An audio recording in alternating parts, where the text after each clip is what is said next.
The House is resumed.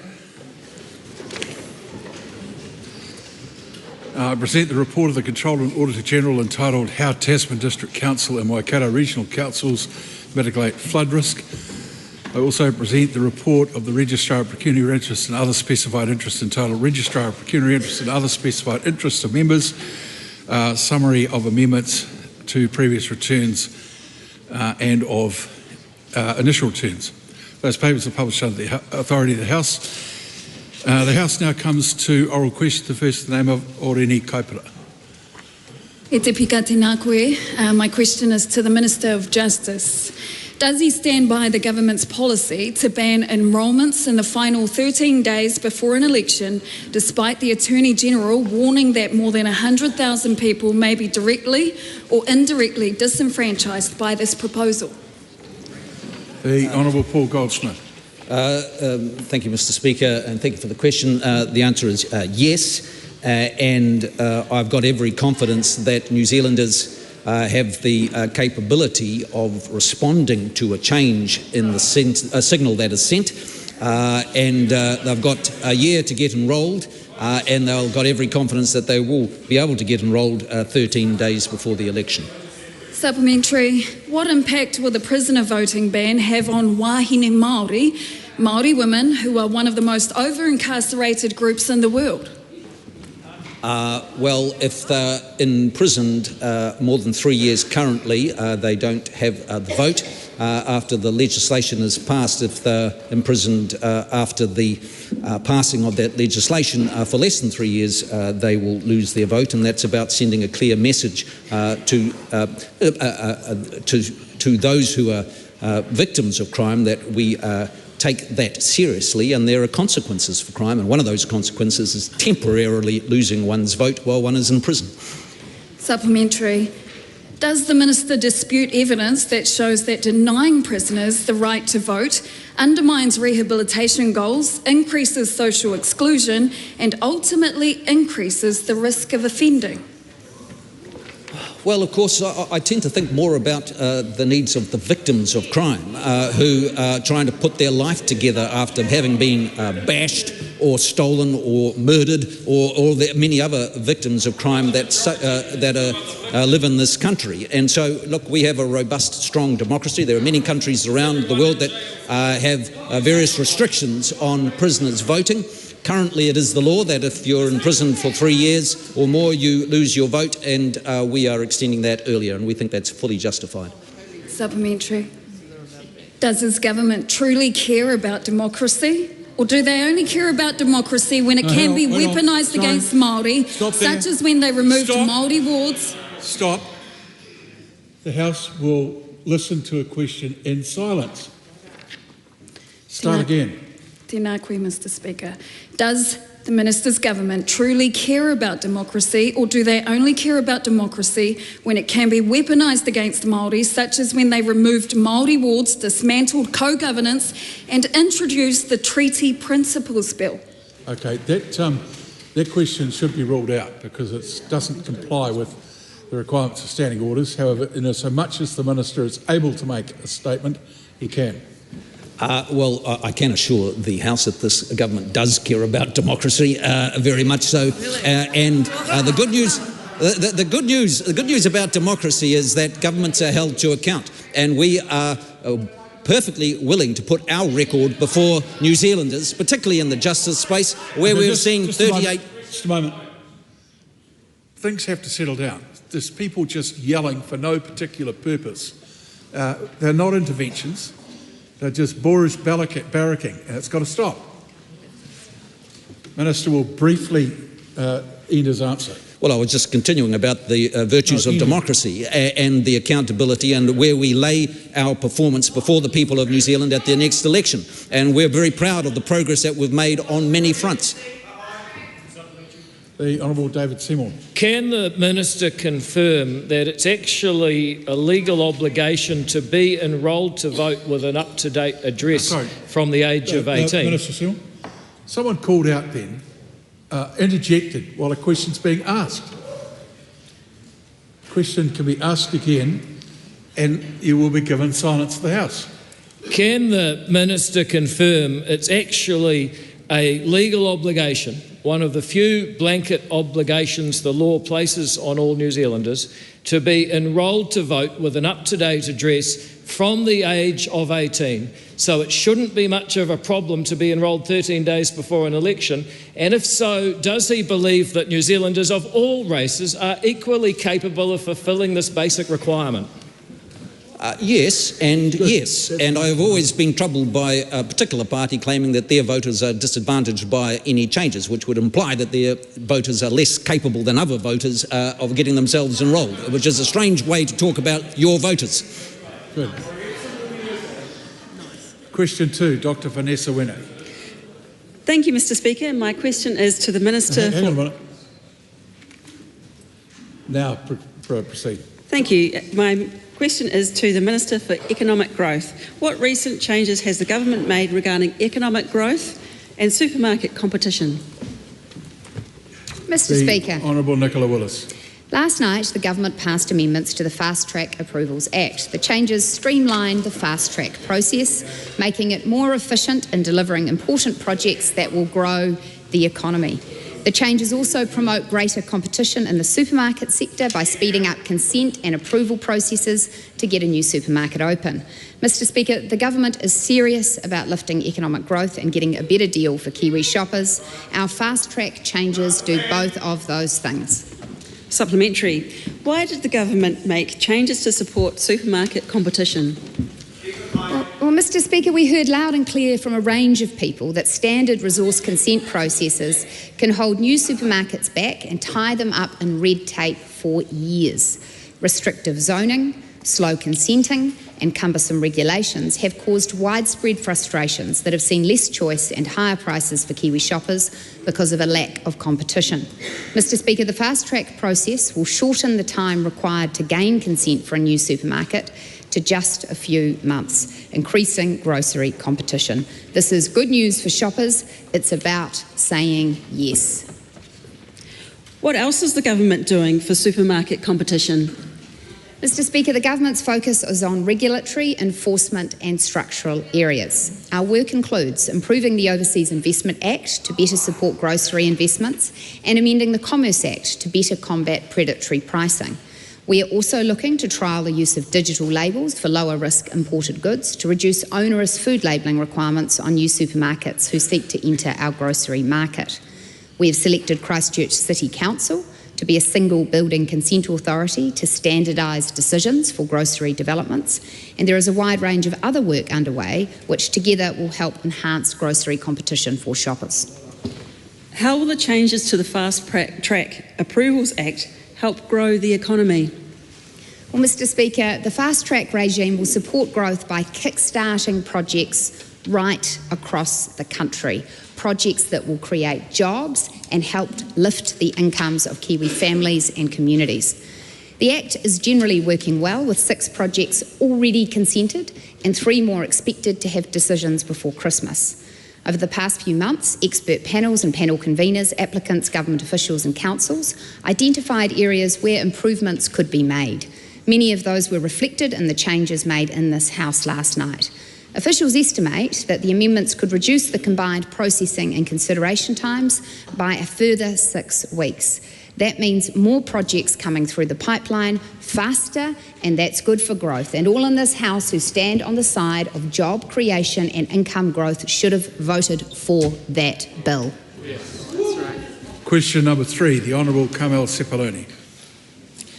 To the Minister for Women, does she stand by all her statements and actions regarding women's pay? The Honourable Nicola Gregg. Mr. Speaker, yes, in the context they were given. Supplementary. Why did she claim that Australia's mandatory pay gap reporting system costs the Australian government billions?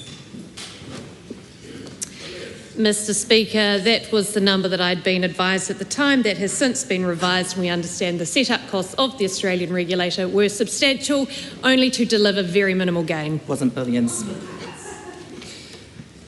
What has changed since August 2023 when she said she supported large companies being required to report on their gender pay gaps? Nothing's changed, Mr. Speaker. I do support large companies registering their pay gaps, but we don't believe in compulsion. In fact, we have a voluntary pay gap calculator, of which has had 80,000 page visits, 11,500 unique visitors, and as a result, we've seen the pay gap drop a full 3% to the lowest ever on record, to 5.2%. What proportion of reduction in the gender pay gap is due to collective agreements or pay equity settlements?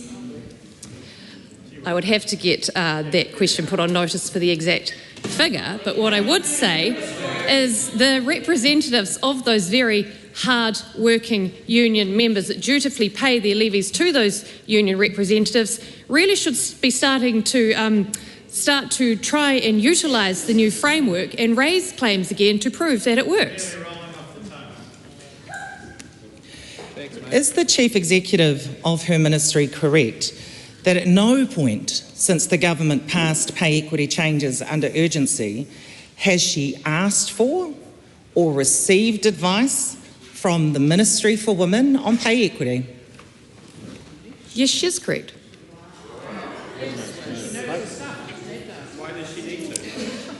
Is she concerned that the Chief Executive of her ministry was unable to confirm her claim that changes to pay equity and cancelling 33 pay equity claims, quote, can only be a good thing for women, end quote? I have absolute faith in the Chief Executive of the Ministry for Women, but as has been traversed ad nauseum in this House, but that member still does not seem to understand, pay equity and the pay gap cannot be conflated. There are multiple factors that go into the pay gap in New Zealand. I'm explaining this slowly so it might sink in. Small word under pressure.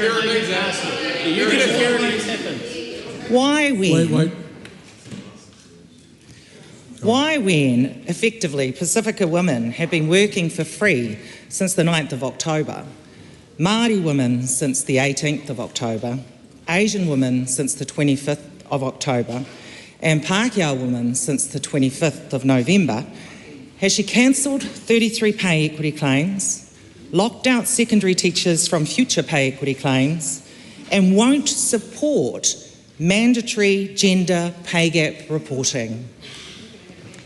I have absolutely no responsibility for a number of those situations that that member has raised.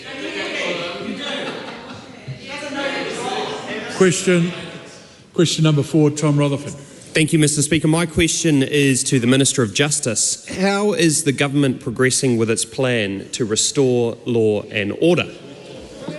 Just a minute. Well, it's pretty simple. If someone is asking a question, no one else is talking. There's a lot of talking during Tom Rutherford's question. No, we don't hear it again. Oh. But, I'm happy to do it. But it would be a good idea just to at least let the Minister start before deciding to commentate on his answer. The Honourable Paul Goldsmith. Thank you, Mr. Speaker. We're making great progress. We had a target of reducing the number of victims of serious violent crime by 20,000. It's already down by 38,000, but we know that there is a lot more work to do, and we don't rest on our laurels for a moment because there are still far too many victims of crime. And that's why today's Crimes Act, which will have its first reading, will bring in a number of initiatives to ensure that criminals face stronger penalties for attacking first responders, for coward punches, for human trafficking, and for retail crime. Supplementary, what will the Crimes Amendment Bill do? Well, Mr. Speaker, it creates specific offences for assaulting first responders and prison officers, as committed to in the New Zealand National New Zealand First Coalition. So those who commit acts of violence against these people who rush towards danger to help their fellow New Zealanders face greater consequences. It also fulfils the Coalition commitment to create 2 new specific coward punches where people can be killed or suffer lifetime injuries from these atrocious acts. And yet often the perpetrators receive lenient sentences. The government is also seeking to strengthen trafficking and people smuggling laws to stop criminals using loopholes to evade consequences that often affect the most vulnerable people. What other changes will the Crimes Amendment Bill make? Well, there's a number of areas in the retail space, which has been an ongoing. Well, gangs have been dealt with in previous legislation, Mr. Jones, but they will, insofar as they are connected with retail crime, they will suffer the consequences here as well. Too often, business owners have been left feeling helpless as thieves walk out with whatever they please. We'll clarify the citizens' arrest powers so that if it's safe and appropriate to do so, people can hold on to these offenders until the police arrive, and they'll make a difference. It also introduces a new shoplifting regime which with an instant fine to bring about swift consequences in that circumstance. Tom Rutherford. How will the Crimes Amendment Bill make a difference for victims? Well, Mr. Speaker, the victims of retail crime will now have greater ability to hold those who steal from them, and not just from them but from their fellow law-abiding customers, to hold them to account by holding onto them until the police arrive if it's safe to do so, but also by bringing swift consequences through an infringement regime. Taku Te Ferris. Tēnā koe te pika. To the Minister for Justice. How has the government progressed in 2025 with its plan to lower Māori over-representation in the justice system? Well, very well, in the sense that we're very much focused on the fact that Māori are overrepresented as the number of victims of crime. And that is why we are very focused on reducing the number of victims of crime, which will have an will have a bigger impact on Māori communities as they continue to be overrepresented as victims of crime. And so everything we do in our government is to reduce the number of victims of crime, Māori, Pākehā, and every other ethnic group in this country. Supplementary. Taku Te Ferris. Has the Minister's focus on lowering the percentage of Māori as victims of crime had any impact on the Minister's goal of lowering Māori over-representation in justice? Well, yes, and that is the thing. If they're more likely to be victims of crime, reducing the overall number of victims of crime has a real impact and success for Māori. And when I go about the country, most recently I was in Huntly in an audience largely of Māori New Zealanders. They were pushing me to be even firmer on consequences for crime because they wanted to live in a safe community and they want their family to feel safe. And Māori are no different to any other New Zealanders in that desire. Supplementary. Make the point that the Minister doesn't need the complementary support from his own side. He's very capable of answering on his own. Supplementary. The Honourable Louise Upson. Can the Minister advise what progress is being made to restore real consequences for sexual violence? Well, Mr. Speaker, there's been very significant progress in this area over the last 3 years. We brought back 3 strikes so that very small number of perpetrators of serious sexual violence are kept out of circulation for longer. We've restricted the ability to have massive discounts for sentences for those people who are actually convicted of serious sexual crimes actually face real consequences for those. We've changed the rules so that permanent name suppression is not available to adult sex offenders unless the victim agrees. We've brought in stalking legislation that has been talked about for years and now sends a very clear signal then. And we've ended the culture of excuses that was exemplified by funding cultural reports which seem to send the idea that it wasn't your fault, that it was somebody else's fault for the crime that was perpetrated. So I can't think of another government recently that has done more to make excellent progress in sending a very clear message around society's expectations on sexual violence. Question number 5, the Honourable Priyanka Radhakrishnan. Thank you, Mr. Speaker. My question is to the Minister for Disability Issues. Does she stand by her statement that the government is committed to, quote, breaking down barriers and improving the lives of disabled people, unquote? If not, why not? Mr. Speaker. The Honourable Louise Upson. Mr Speaker, yes. And that's why we took immediate action to stabilise the disability support system and invested a record $2.1 billion funding boost to disability support services in the last two budgets. That's also why we've released the New Zealand Disability Strategy, which shows the measurable actions that we will take over the next 5 years to improve the lives of disabled New Zealanders. Whaikaha has also recently launched the first all-of-government internship program that will see a group of disabled people employed in the public service. Mr Speaker, our government is committed to improving the lives of disabled people and their families. Why was the National Enabling Good Lives Leadership Group downgraded such that it is no longer a ministerial advisory group? Mr Speaker, I would disagree that it's been downgraded, and I'd like to actually quote from a letter that has been received just recently, just this week in fact, from the chair of the EGL National Leadership Group that says, and I quote, "They are writing to express our appreciation to Whaikaha and the Ministry for Disability Issues and Cabinet for formally acknowledging Enabling Good Lives as a foundation, touchstone and guide within the New Zealand Disability Strategy," unquote. Then why did the CE of Whaikaha tell a select committee during scrutiny week last week that the core relationship with the NEGL leadership group will no longer be with the minister, but will be with the ministry? Because that's accurate. And as I've just quoted from the chair of the EGL leadership group, they have acknowledged the work that is going. I don't agree that it's downgrading. I think it's a really important relationship. And as I said, the EGL principles are a cornerstone of our New Zealand disability strategy and are fundamental to not only the stabilising but strengthening work of DSS. Alone. Why did she choose to stop work on My Home, My Choice, a program that worked on alternatives to residential care for disabled people? Mr Speaker, that was a pilot initiative that was started by Whaikaha.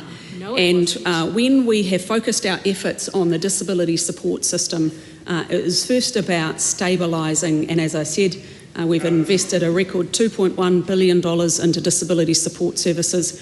Part of that, and the really exciting news in terms of what comes into effect in February next year, with the changes we've made, is greater choice and control for disabled people, including for residential care. I'm surprised that member isn't celebrating a record investment and greater choice and control for disabled people, which is exactly the EGL principles. Is she concerned that she stopped My Home, My Choice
We have made that come into effect on the 1st of February next year around flexible funding, which means there is zero purchasing guidelines and total and absolute choice and control for disabled people. And that member saying that disabled people don't want that. Well, that's not what they're telling me. They want choice and control, and our government is giving it to them. Supplementary. Maria Meno Kapakegi. Tēnā koe, Mr. Speaker. Tēnā tātou. How can the Minister claim the government is breaking down barriers when the Waikaha Ministry of Disabled People annual report for the last financial year confirms significant data gaps for Māori disability outcomes and no clear funding breakdown for kaupapa Māori providers, leaving tangata Waikaha Māori without transparent accountability or targeted investment? Well, Mr. Speaker, I would say that across many areas of government, data needs to be improved in terms of the breakdown for Māori, and I'm happy to go away and have a look at what improvements we can make.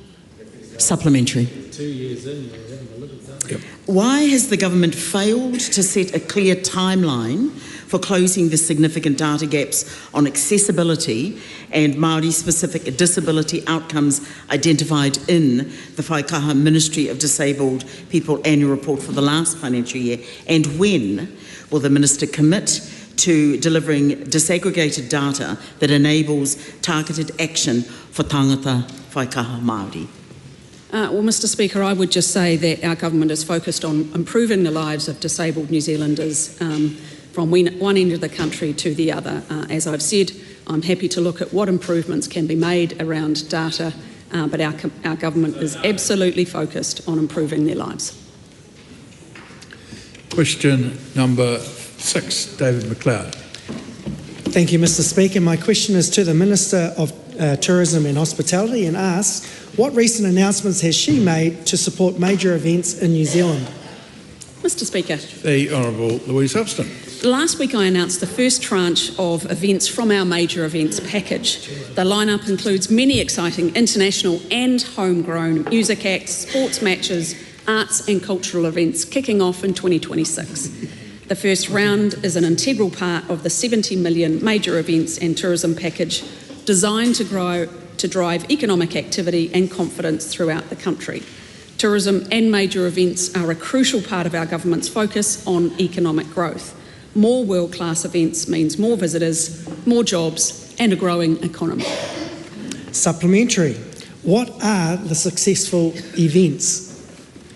Mr. Speaker, the first tranche includes 20 events, and amongst the highlights, American rockers Linkin Park will play in Auckland. The Ultra Music Festival brings its Miami famous electronic dance music to Wellington, and our local legend 660 are collaborating with Symphony for the very first time in Christchurch.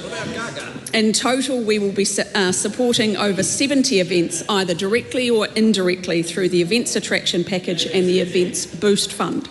This is just the beginning. We'll continue to set the stage for a massive year in 2026, and I'm looking forward to announcing other high-profile events in the new year.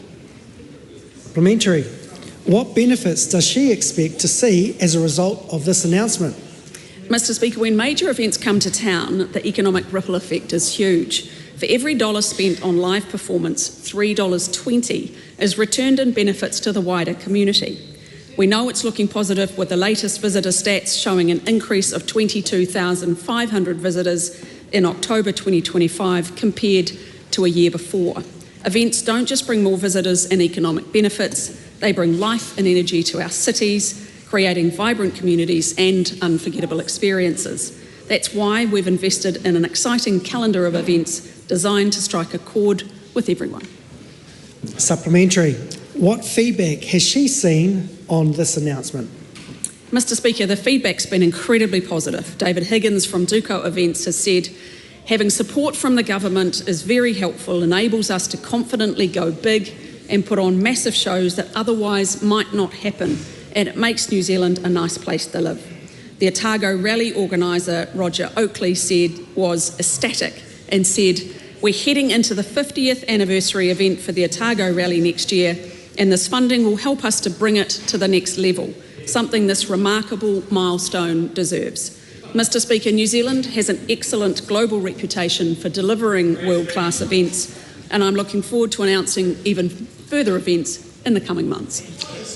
Question number 7, Tiana Aotearoa. Thank you, Mr. Speaker. My question is to the Minister for Māori Development and reads, is he concerned by the warnings of the United Nations Committee on the Elimination of Racial Discrimination that New Zealand is at serious risk of weakening Māori rights and entrenching disparities for Māori? And if so, what is he doing to address these warnings? Mr. Speaker. The Honourable Shane Reti. On behalf of the Minister for Māori Development, the Government takes its international human rights obligations seriously and remains committed to ensuring equitable outcomes for Māori. We acknowledge the concerns raised by the United Nations Committee on the Elimination of Racial Discrimination, CERD, and will continue to engage constructively with the Committee through a regular reporting process. Te Puni Kōkiri are contributing to the cross-government response to CERD's concluding observations, which is led through the Ministry of Justice. Supplementary. What will he do to address the concerns of the Committee on the Elimination of Racial Discrimination that many of the government's policies, including scrapping Te Aka Whaiora and budget cuts to Māori services, and I quote, may seriously risk weakening the legal, institutional and policy framework for the implementation of the Racial Discrimination Convention? Thank you, Mr. Speaker. As I said in my primary response, the Ministry is working through the concluding observations, but as it relates to the Māori Health Authority, I'd also note that the Committee recommended established bodies composed of Māori and Pacific health experts. The Holder Māori Advisory Committee is exactly that. Supplementary. Does he agree with Lady Tūreti Moxon that this report is unprecedented in its length and its language? CERD is clear, New Zealand is moving backwards on racial equality and Māori rights are under serious threat. And if not, why not? Mr. Speaker, no, I do not, and I enjoyed the conversation with her this time last week. Supplementary. Is he embarrassed that unlike the last review, this report finds virtually no positive progress by New Zealand on Māori rights or racial equality? Mr. Speaker, no, I'm pleased by the positive recommendations that the report does resolve to, including noting the initiatives taken by police to address systemic bias in policing practices and the increase in the number of Māori judges in district courts. Supplementary. Have any government policies worsened outcomes for Māori? Mr. Speaker, our ambitions are to improve the outcomes and improve equitable positions for Māori. A supplementary question, the Honourable Shane Jones. Is the Minister aware that a number of the people who sit on these UN pettifogging committees come from countries with far worse race relations problems than New Zealand? Wait.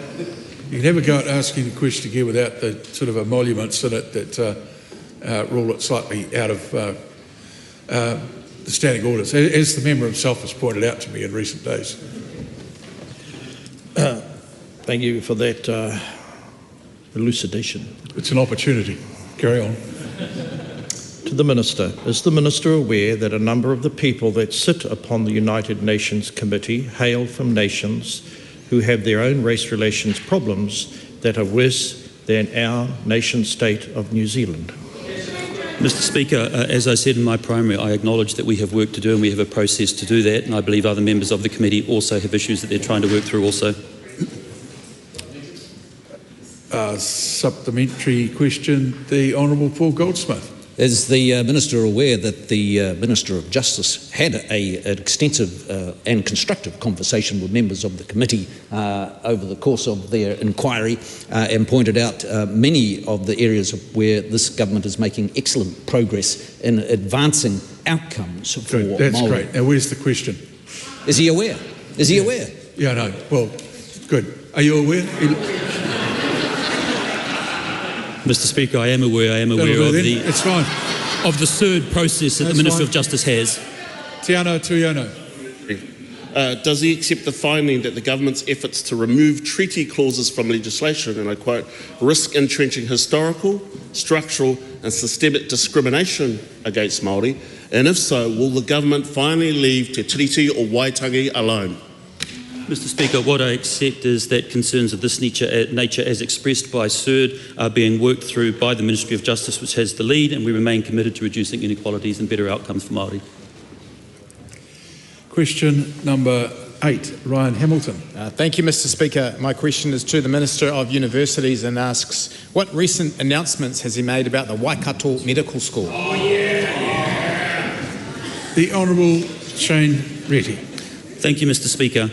Last week, myself and the Minister of Health, the Honourable Simeon Brown, announced that construction is now underway on the Waikato's new medical school. With $82.85 million in government funding, this new school represents a major long-term investment in medical education across the Waikato region and New Zealand and will change the medical education landscape. It's an exciting development and a major milestone in the government's plan to train more GPs. This government is focused on fixing the basics, and I'm proud to see the construction start on this exciting new school, and I want to acknowledge the many people over many years who have nourished this vision. How will the new school strengthen medical education in New Zealand? Mr. Speaker, we are building for the future, and this new school will help develop the health workforce New Zealand needs. From 2028, the Waikato Medical School will train an additional 120 doctors each year, making the medical school one of the most significant workforce investments in a generation. The school's teaching model places particular emphasis on primary care and rural GPs, areas that are currently challenging. It's a good example of how universities are working to align student skills with the needs of the country and will provide a significant boost to tertiary education, as well as creating opportunities for the local workforce. How will this approach strengthen primary care in New Zealand? Mr. Speaker, this new school supports the government's clear focus on strengthening primary care, especially for regional New Zealand. Providing access to medical education locally means students can train closer to home while helping build a resilient, regionally connected workforce. After their first year on campus in Waikato, students will spend 3 years undertaking clinical placements in a regional or provincial setting. Under a wider train-in-place, stay-in-place model, these trainees are more likely to then live and work in the regions, and this will help people see a doctor more easily and improve the distribution of doctors across the country. What feedback has he seen about the new school? Mr. Speaker, I have received positive feedback from academics, practitioners and some of the parents of the over 300 New Zealand citizens currently training in Australian medical schools. The Waikato Chamber of Commerce expressed their support for the school, highlighting its transformative potential. The Rural Health Network expressed delight with the announcements of a third medical school. Mr. Speaker, the message from throughout the country is clear. This new medical school is a game changer. Very good. Question number 9, Greg O'Connor. Thank you, Mr. Speaker. My question is to the Minister of Veterans Affairs. Is he committed to ensuring that veterans receive their full entitlement from the Crown following the High Court rulings on Tawera Gardner's case? If not, why not? The Honourable Judith Collins. Thank you, Mr. Speaker. On behalf of the Minister, yes. Will he rule out any legislative change that will override the High Court's ruling on veterans' entitlements? If not, why not? On behalf of the Minister, the Government is carefully considering its response. We need to fully understand the impact on claims before making a decision, and I'm not in a position to rule out any response in or out. Does he agree that when the High Court has twice clarified how Veterans Affairs should be deciding veterans' claims, any attempt to relitigate or legislate to narrow victims' rights would be an act of bad faith to those who have risked their lives for New Zealand? Well, I think it's very important to allow the government to do its job, just as the previous government had to wrestle with exactly the same issue when it also appealed against the decision of the Veterans Entitlement Appeal Board. So I think it is a very serious issue, and the government is taking it seriously. The Minister will, of course, as a very astute and careful Minister, put his best efforts into this. Why do veterans who have been injured or died from having served their country and their families have to repeatedly go to court to receive the care and support they are entitled to? Well, the member might wonder why the previous government also appealed the decision. I think it's very important to understand is that, just calm down. I think it is very important for this to be taken seriously, as we did, as the previous government had to, and to consider all the implications of this. It's a very serious matter, and the government is carefully considering its response. And instead of getting excited about it, just wait, listen and work with the government. What does he have to say to all those veterans and their whānau who have been declined support as a result of an interpretation of the Act, which Justice Grau described as the very opposite of benevolence and instead appears to be about resources? I'd say it's a good thing that this government's in charge, not the previous one. Since the High Court's decision, Veterans Affairs has been processing claims in line with the court's interpretation, and additional funding was made available in Budget 2025 to do this, not something that had happened under the previous regime. Does the Minister realise that to qualify for veteran support, a veteran must have served in a war zone? Well, I'd just suggest that member not try and tell his grandma how to suck eggs.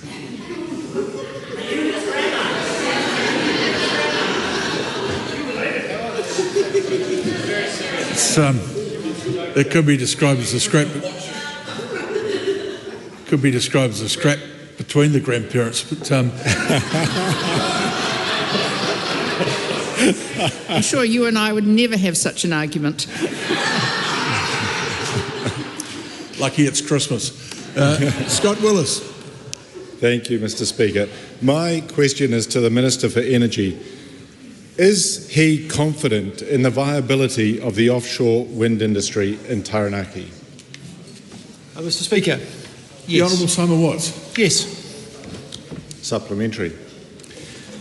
Is the decision of Geranex BP Limited, a company registered in England and Wales, which was intending to build a 500 megawatt to 1 gigawatt of offshore wind farm in South Taranaki Bight, to withdraw from operations in New Zealand, a sign of the good health of the industry? Well, Mr. Speaker, the entity that has been referred to is owned by BP and is based out of the UK. Investment decisions are matters for individual companies. I am confident that offshore wind in New Zealand is viable. The government is committed to creating a regime to support offshore wind, and we're taking significant steps to make that a reality. Point of order, Mr. Speaker. Point of order, Scott Willis. I seek leave to table a letter from Geranex BP Limited to me confirming their intention to cease operations in New Zealand. Leave is sought. From Is the there end any of objection 2025. to that course of action? There appears to be none. Supplementary. What are the implications for the offshore wind industry, with Taranaki Offshore Partnership indicating that the planned seabed mining operation would make offshore wind in the area unfeasible, and Blue Float already having withdrawn from New Zealand, citing Trans-Tasman Resources seabed mining as a leading reason? Well, Mr. Speaker, I'm very happy to help the member with a little bit of positive news in regards to developments in the offshore wind area. Only a week ago, Genesis and the entity in which the member just noted, Taranaki Offshore Partnership, have entered into a memorandum of understanding to explore offshore wind development in New Zealand. More electricity generation has been commissioned in the past 18 months by this government than the entirety of the last 15 years. So if the member wants a little bit of advice, support the RMA, support Fast Track, and make sure he supports LNG. Supplementary. Is he aware of the submissions from the offshore wind developers on the Trans-Tasman Resources seabed mining fast-track application showing the incompatibility of seabed mining and offshore wind, and does the failure of the fast-track panel to seek comment from him as Minister for Energy indicate a significant failing of the fast-track regime? Mr. Speaker, again, I'd be very happy to send the member a copy of a PR that I issued, I think probably a couple of months ago, in regards to decisions by this government to draft an amendment to deal with the reality that we are going to be undertaking offshore exploration in conjunction with undertaking offshore wind and making sure that those two economic growth opportunities for this country can coexist in the Taranaki region. This government wants economic growth. We are looking to enable that through an amendment, and that's currently being worked through. Supplementary. Does the over 6-month delay in passing the offshore renewable energy bill and the withdrawal of yet another offshore wind developer mean that the Minister for Energy has capitulated to the Minister for Resources and offshore wind energy is simply dead in the water under this government, which is instead prioritising seabed mining? Mr. Speaker, no. The reality is that this is a very busy government. We've got a significant work program underway. As I noted, we are currently drafting the amendment paper required to deal with the exclusivity issue that the member has noted and the industry has noted. And I will reinforce again that if the Green Party really wanted to see more renewable energy in this country, then they would support Fast Track. Supplementary. Will the Minister be renaming the Electrify New Zealand programme the Mining New Zealand programme on the basis of his government's actually revealed priorities? Mr. Speaker, no. All right, well then, question number 11, Dr David Wilson. Thank you, Mr. Speaker. My question is to the Associate Minister of Agriculture. What recent announcements has the Minister made regarding the wool sector? The Honourable Mark Patterson. Thank you, Mr. Speaker. On Monday, I had the privilege to announce and attend the completion of the first commercial consignment of deconstructed woolen particles at Wool Sources facility at Lincoln University. A shipment now bound for Japan for use in hair care products, showcasing this revolutionary new process, supported by $3.5 million funding through MPI. Supplementary. Why are these announcements significant for the wool industry? Mr. Speaker, deconstruction of woolen fibre technology is the moonshot for the New Zealand wool industry. Deconstructing woolen pigments into pigments, particles and powders into bioagents for inks, dyes and nutraceuticals takes wool onto a whole new commercial playing field. It has the potential to capture very high returns, support much higher farm gate returns, and importantly has the potential to scale and to take significant quantities of New Zealand wool. Importantly, this world-leading technology has been developed by RONZ, the Wool Research Organisation of New Zealand, at Lincoln University, and the IP is owned by New Zealand farmers and industry. Supplementary. What other initiatives are currently underway in the wool sector? Mr. Speaker, one of my priorities has been re-establishing mandated leadership for the wool sector.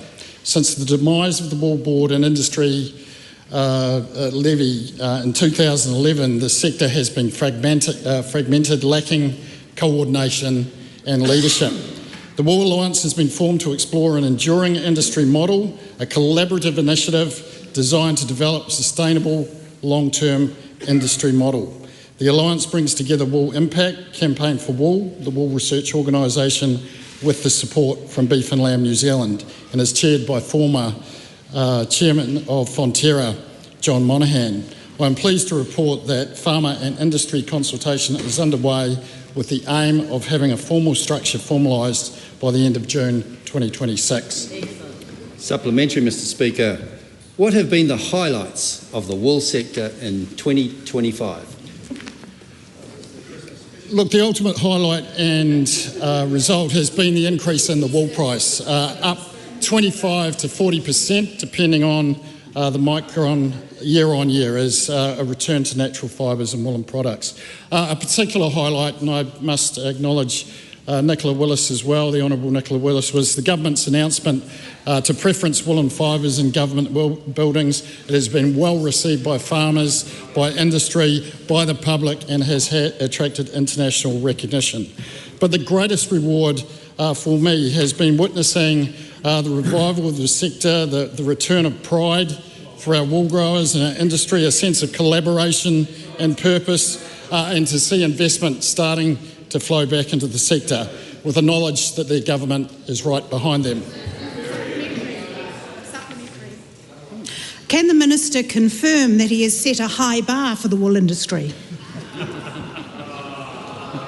Can we let that sit? Well, the next minute you'll be asking him to demonstrate, so we'll just move on.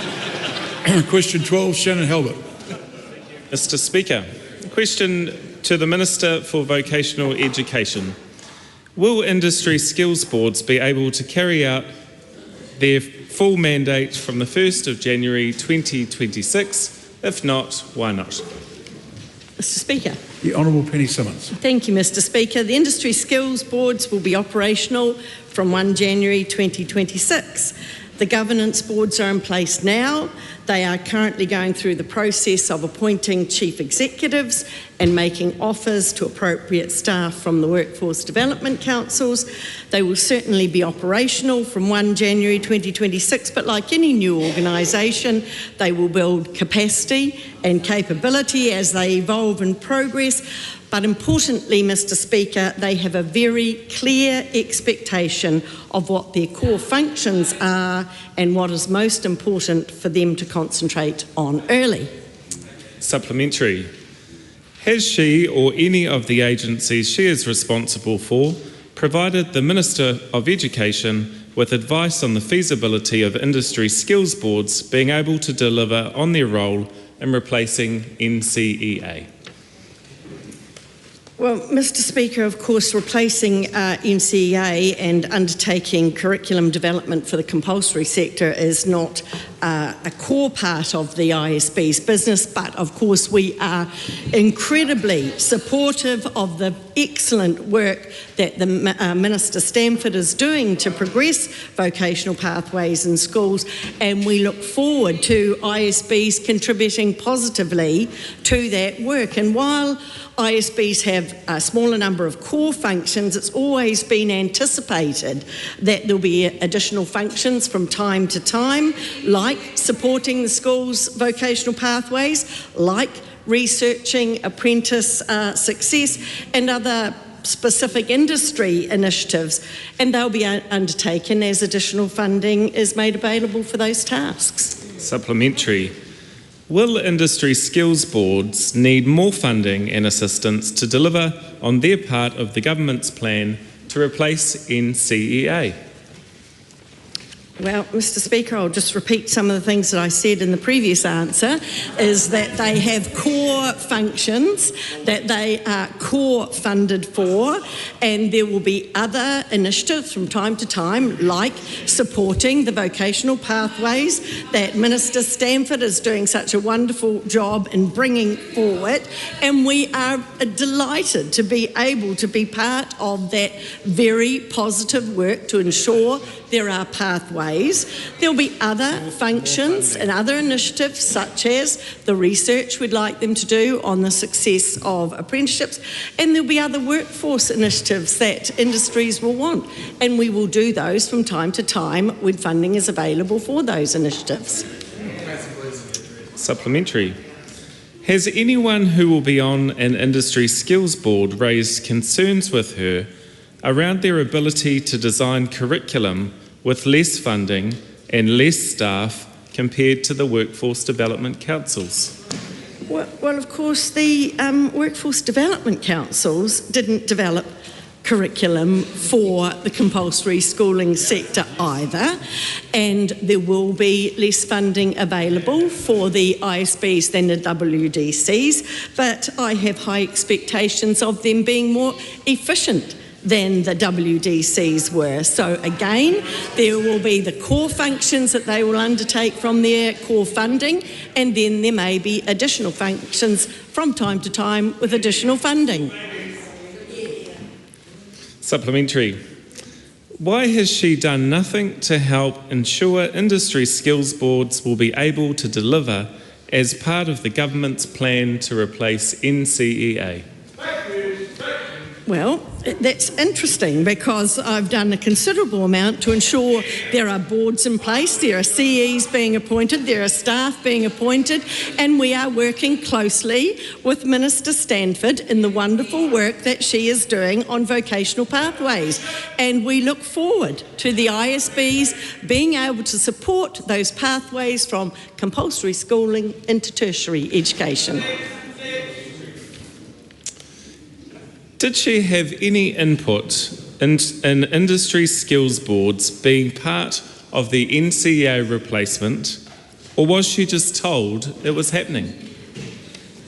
Now, of course, Mr. Speaker, I had input to it.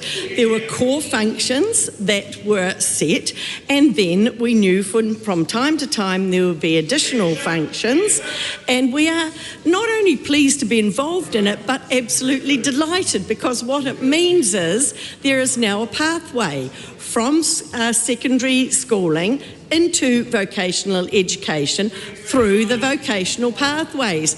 It's to enable a seamless movement. So we're delighted to be part of that initiative. It concludes oral questions. Members who have other duties to take about the House should leave the House quickly and quietly with no conversations on the way.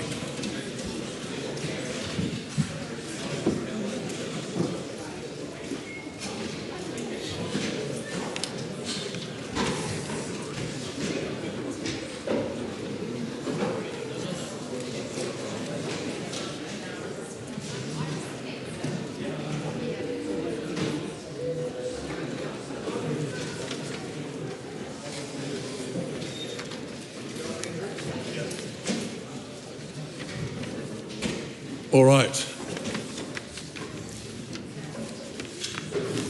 I understand it's the intention of the government to introduce a bill. Prone Buildings Amendment Bill, introduction. The bill is set down for first reading next sitting day. I call on Government Order of the Day, number 1. Number 3, apologies. Animal Welfare Regulations for Management of Pigs Amendment Bill, third reading. The Honourable Andrew Hogarth. I present a legislative statement on the Animal Welfare Regulations for Management of Pigs Amendment Bill. That legislative statement is published under the authority of the House. It can be found on the parliamentary website. The Honourable Andrew Hogarth. I move that the Animal Welfare Regulations for the Management of Pigs Amendment Bill be now read a third time. Thank you, Mr. Speaker. Look, I will keep this very short and avoid covering a hell of a lot of old ground that we've traversed this morning and last night. This bill is quite simple. It moves the dial forward on welfare, outcomes and goals, and provides a sensible time frame for pork farmers to adapt to these changes. These changes, as have been mentioned, will reducing down the length of time pigs will be in farrowing crates from the current 33 days down to just 7. 3 days pre-farrowing, 4 days post-farrowing. This puts us amongst leading in the world. Very few other countries do this. Most other countries are still at 33 days. The other change is it increases the grower space by 13.3%, and also we are reducing the amount of time that pigs can spend in mating stalls down to 3 hours. These are pragmatic changes that will ensure, with the sensible time frame we're introducing for transition for farmers, to be able to adapt to these changes. These changes are not simple. They are not easy. They require a huge investment. In some cases, many farmers will need to disestablish their entire facilities and rebuild from the ground up. This is a major cost we're imposing upon these farmers. It is not simple, it is not easy, and thus they need the 10 years. I repeat, very few other countries have standards this high. These changes are very pragmatic, and the key thing here is it ensures that we will still have a domestic pork sector. Now, I just want to labour for a little bit on this point, because we've heard a lot of people talking about this idea that, customers and overseas consumers and all these people are going to want this and you're just going to have to do it anyway. Well, yeah, okay, that's how markets work. If there's a market signal then people will respond. Farmers will respond to a market signal. The challenge we have here is that the market signal that our pork producers are getting right now is that we'd rather buy cheap from overseas at lower welfare standards. So to be able to say that, oh, everyone demands this, well, no, the reality is they may say that in a survey when it doesn't cost them anything to respond to a survey. But when they need to put money on the table, that's really their choice. And that is the signal they are sending. They don't want to pay for extra. They're happy with the standards that are there. And so it's important, if we want to maintain a pork sector in this country, we cannot get too far. We obviously need to have leading welfare. But from what I'm hearing from the opposition, we would have no pork sector in this country and we would be importing everything. And, you know, it amazes me at times. We heard yesterday during the fast track bill, and one of the members opposite was going on about, oh, you know, what are you wasting all your time talking about this for? How's this going to make food cheaper in the supermarket in Wainui and Mara? How's any of this going to change the dial for cost of living? Well, I did want to get up and explain how transport and energy prices all impact on how much your food costs to actually produce and get it to market. But for all these members opposite that will want to jump up and say, people want this, and other times you talk about the need for cost of living and how are we going to make food less expensive, answer this for me. If you do what you want to do, and we don't have a pork sector, or we force our pork sector to do all this or go even higher and it pushes up the prices, how does that make their Christmas ham any cheaper? So finally, I just want to say, hope everyone does enjoy their Christmas hams this year, and I commend this bill to the House. Mr. Speaker. For the ACT Party votes to be cast by the National Party for the next hour so that members can attend a farewell for our long-serving Chief of Staff, Andrew Cattels. Don't think you need it. I can grant that leave. Okay, thank you. Mr. Speaker. I'm sorry. Rachel Boyer. Thank you, Mr. Speaker. Mr. Speaker, we've spent a large amount of time today traversing this bill, and it is extremely disappointing that it is going to be passed in the House today. Labor will continue to oppose this bill, and I will take the House through the reasons for that. A significant number of those reasons are related to the science in terms of what is best for sows and for piglets, and I will come to that quite substantively in my speech. To start with, Mr. Speaker, I would like to talk again about the background to this bill. In 2020, there was a High Court case that found that current practices around confining pigs in farrowing crates and other forms of confinement were at odds with the purposes and objectives of the Animal Welfare Act. Essentially, the operations of what was happening on farm was illegal and invalid. Cabinet took decisions at that point to put in place temporary regulations with a plan to move to finalising improved regulations for pig and piglet welfare. And those temporary regulations were due to expire next week on the 18th of December. During our previous term in government, it was the Labor Party, and I'll put on record because we do hear often in opposition speeches how there's been substantial consultation. Substantial consultation happened under the Labor government. It was led by MPI and it was led by the National Animal Welfare Advisory Committee. That consultation was based on a number of options about improving the space requirements for pigs in their environment. Then, around the time final advice came through to government, the government changed. And so it wasn't able to be implemented in time for government changing. The Minister has been in his role now for 2 years. What he has done in that time, instead of implementing the advice from NAWAC, He allowed the pork lobby to go back to lobby further, and he didn't consult with the SPCA. Now that, on my watch, that's appalling, to not consult with the SPCA on such an important matter. They were sidelined, they were blindsided. When the law was introduced to Parliament, they had no knowledge of what was going to come before this House, and that is not good enough. Now, there's a number of issues with the substance of this bill that the Labour Party takes issue with, and I'm going to go through those today.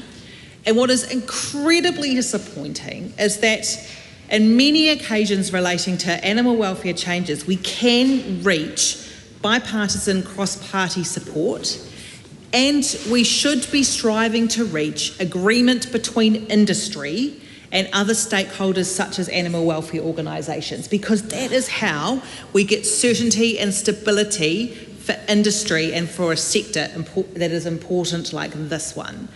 Because what we don't want to do is set up a flip-flop policy arrangement, but that is what is going to happen here, because we're not going to be able to abide by what has been introduced to law here. We're going to have to do something different.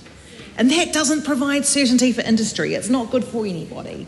So I'm extremely disappointed that, unlike Mr. Peters' approach around greyhounds, for example, where he has worked closely with the opposition to actually come up with a program of work that we all agree on, it actually means we can work together for the good of the animals involved. And so that is my plea, is that actually on issues like this, we shouldn't be having this debate across the House, because it is important that we, support these sectors as well. And for the record, I've met with New Zealand Pork and given them that message, and I've met with the SPCA and given them that message, that I would expect the two parties to sit down and come up with some solutions and potentially compromise around that. So here's the issues. The first is that we are going to be waiting for 10 whole years for some minor improvements to pig welfare. 10 years.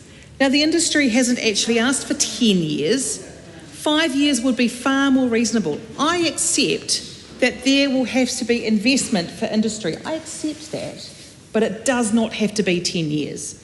When we have law currently in place that has been found by the court to be at odds with the purpose of the Act, we know does not meet high standards for animal welfare, we should be working to change that as soon as possible.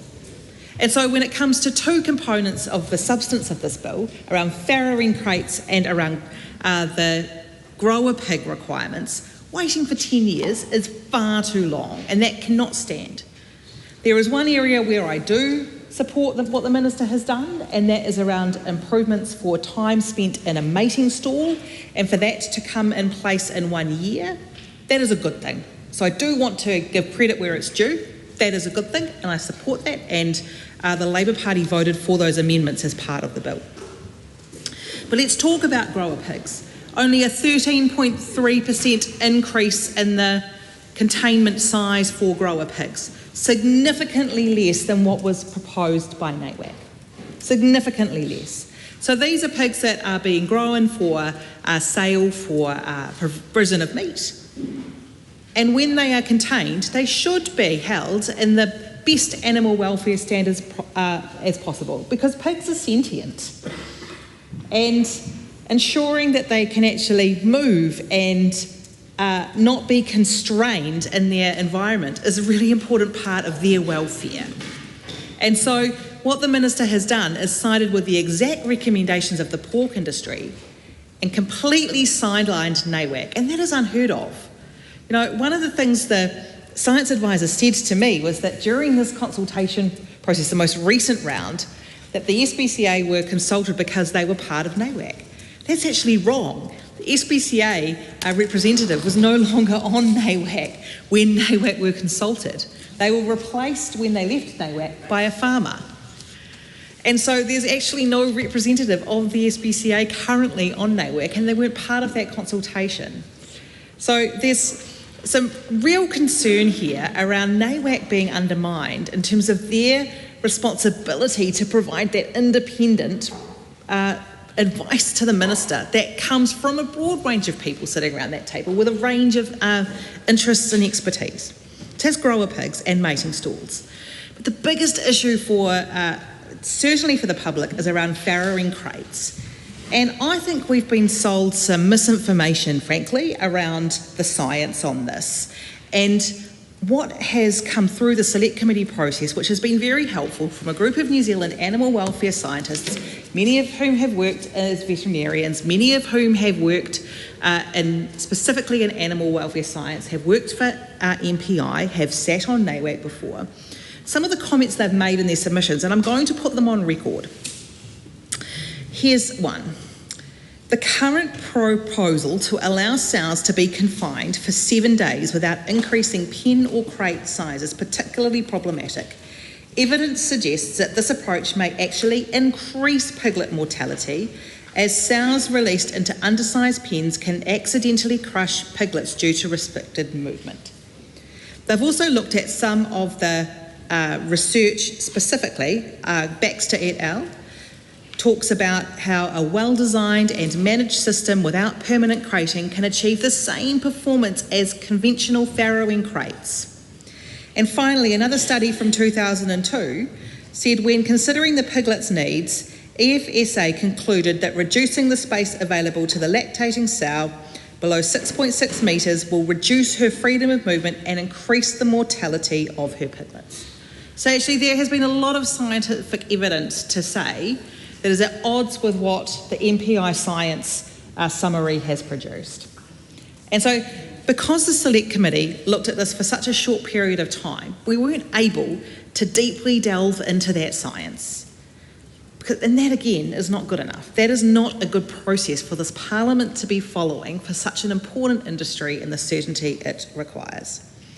So my view is that we need certainty. My view is that we need some agreement between the industry and between animal welfare organisations around what standards two parties can compromise on and live with into the future so that we can improve animal welfare. Firstly, it must be less than 10 years and there must be improvements around the farrowing system and significant improvements into the space allowance for grower pigs. The Labour Party will not be supporting this bill. When we return to government, we will be doing something differently. We will involve all stakeholders in those decisions and not just the ones that we happen to side with because of our backgrounds. I do not commend this bill to the House. Steve Open. Thank you very much, Mr. Speaker. We have a powerful principle in our Animal Welfare Act that upholds an idea developed in New Zealand at Massey University that characterises animal welfare and the idea that animals, even when farmed, should still live a good life. It's the concept of the 5 domains, and those 5 domains are freedom from hunger and thirst, freedom from discomfort, freedom from pain, injury or disease, freedom to express normal behaviour, and freedom from fear and distress. I cannot imagine anybody who doesn't see film footage or photographs of a mother pig in a farrowing crate where she cannot turn around, she cannot express normal behaviour, she cannot build a nest, which is a profound instinct of mother pigs in the 24 hours before they give birth. She cannot properly tend to her young. I cannot imagine anyone, Mr. Speaker, seriously thinks that that is not distressing for the mother pig or that it allows them to express their natural behaviour. And certainly it was the finding of the High Court in 2020 that the continued caging of pigs was inconsistent with our Animal Welfare Act. This legislation the Minister is passing, the government is passing, is a means of essentially getting around the Animal Welfare Act. Because rather than an order in council that establishes a new code for pigs, it has been passed in primary legislation. This point has been made by legal experts and other submitters. And indeed, Crown Law advised that was it not done in primary legislation, this new regime could be challenged again at the High Court. In that regard, it is sort of cooking the books on our strong animal welfare law, whereby the new codes of welfare, as signed off by the Minister, must be treated as complying with the purpose of this Act, even though, by any reasonable measure, they do not comply with the purposes of the Animal Welfare Act. The animal welfare science is very clear on the basic principles of what life is like for a mother pig and piglets.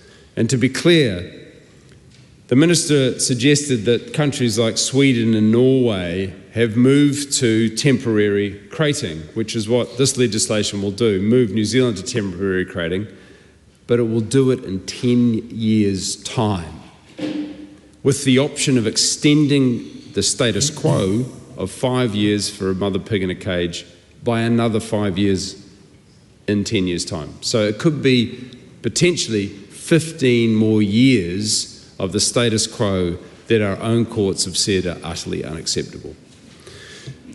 There is a hugely missed opportunity here, Mr. Speaker, because it turns out, even in the own evaluation of the government on what it would cost to move to free farrowing, was that for a 350 sow farm it would cost $595,000 as the capital cost.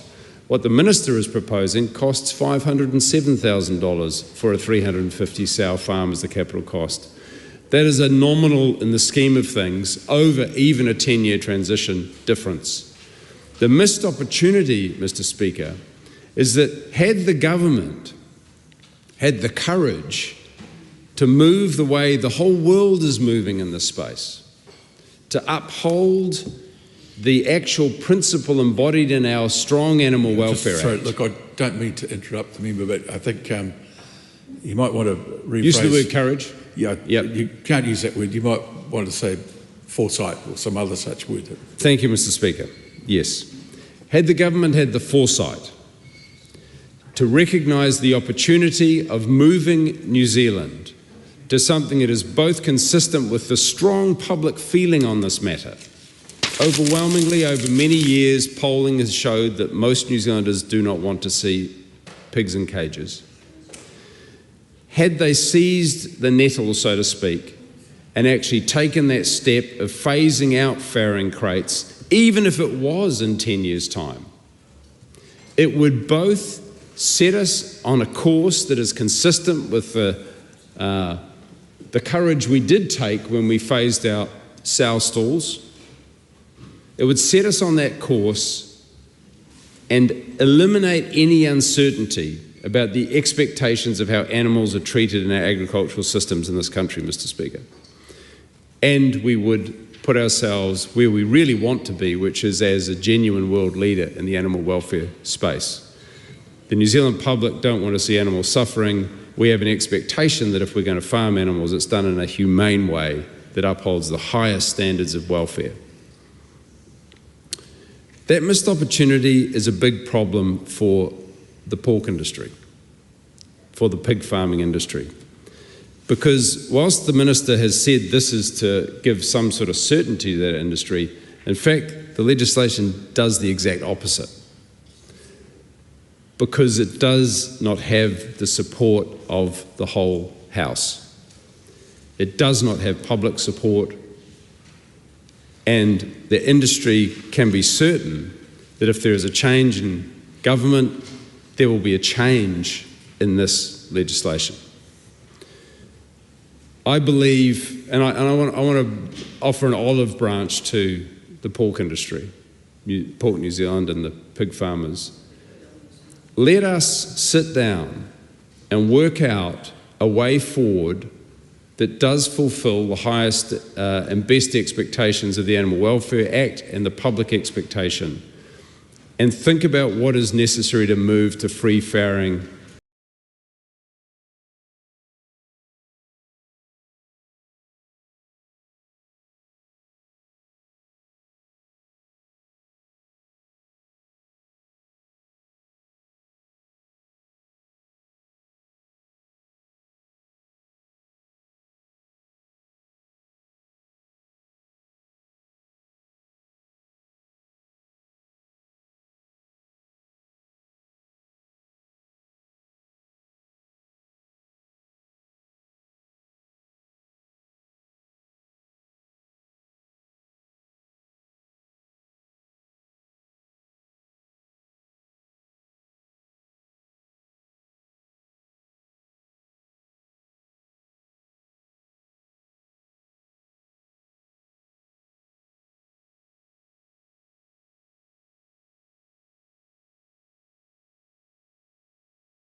in a mating stall for 3 hours at a time, and the Minister has brought those requirements forward a year, which I think is as a result of the Select Committee, which I think is a good decision.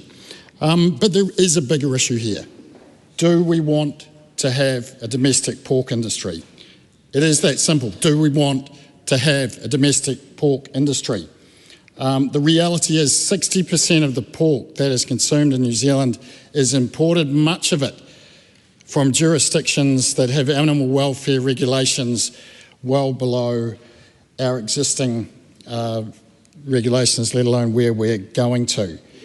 It's easy to moralise around this stuff, but the reality on the ground is it's $600K for an average 350 sow piggery, indoor piggery to convert, plus $34,000 a year. That is material. In 2001, there was 600 commercial piggeries in this country. Well, I was surprised when this court ruling first came about in the first term that I was in Parliament. I was actually really shocked to find out that there was 92 commercial piggeries left in New Zealand. There are now estimated between 70 and 80. This is not an industry that's booming in any way that can afford to take a $600K capital hit without a decent transition time or a $34,000 blow to their bottom line on an annual basis. And remember, only about just over half of these 70 or 80 farms that we're talking about actually are in containment. So many of our pig farms, I think Havoc Pork's one that's pretty well known brand, there is a consumer choice that people do want to support those, and I would encourage them to, those outdoor piggeries. But for the 44, New Zealand First will stand beside them. We will not see them run out of business unnecessarily because we're prepared to import vast quantities of imported pork to replace their output. We will work with them. We support the Minister and parties on this side of the government and the measures that we brought in. So it's a very clear decision from New Zealand First. Thank you. Dana Kirkpatrick. Thank you, Mr Speaker. I rise to take the call on this bill and to acknowledge our support for the bill.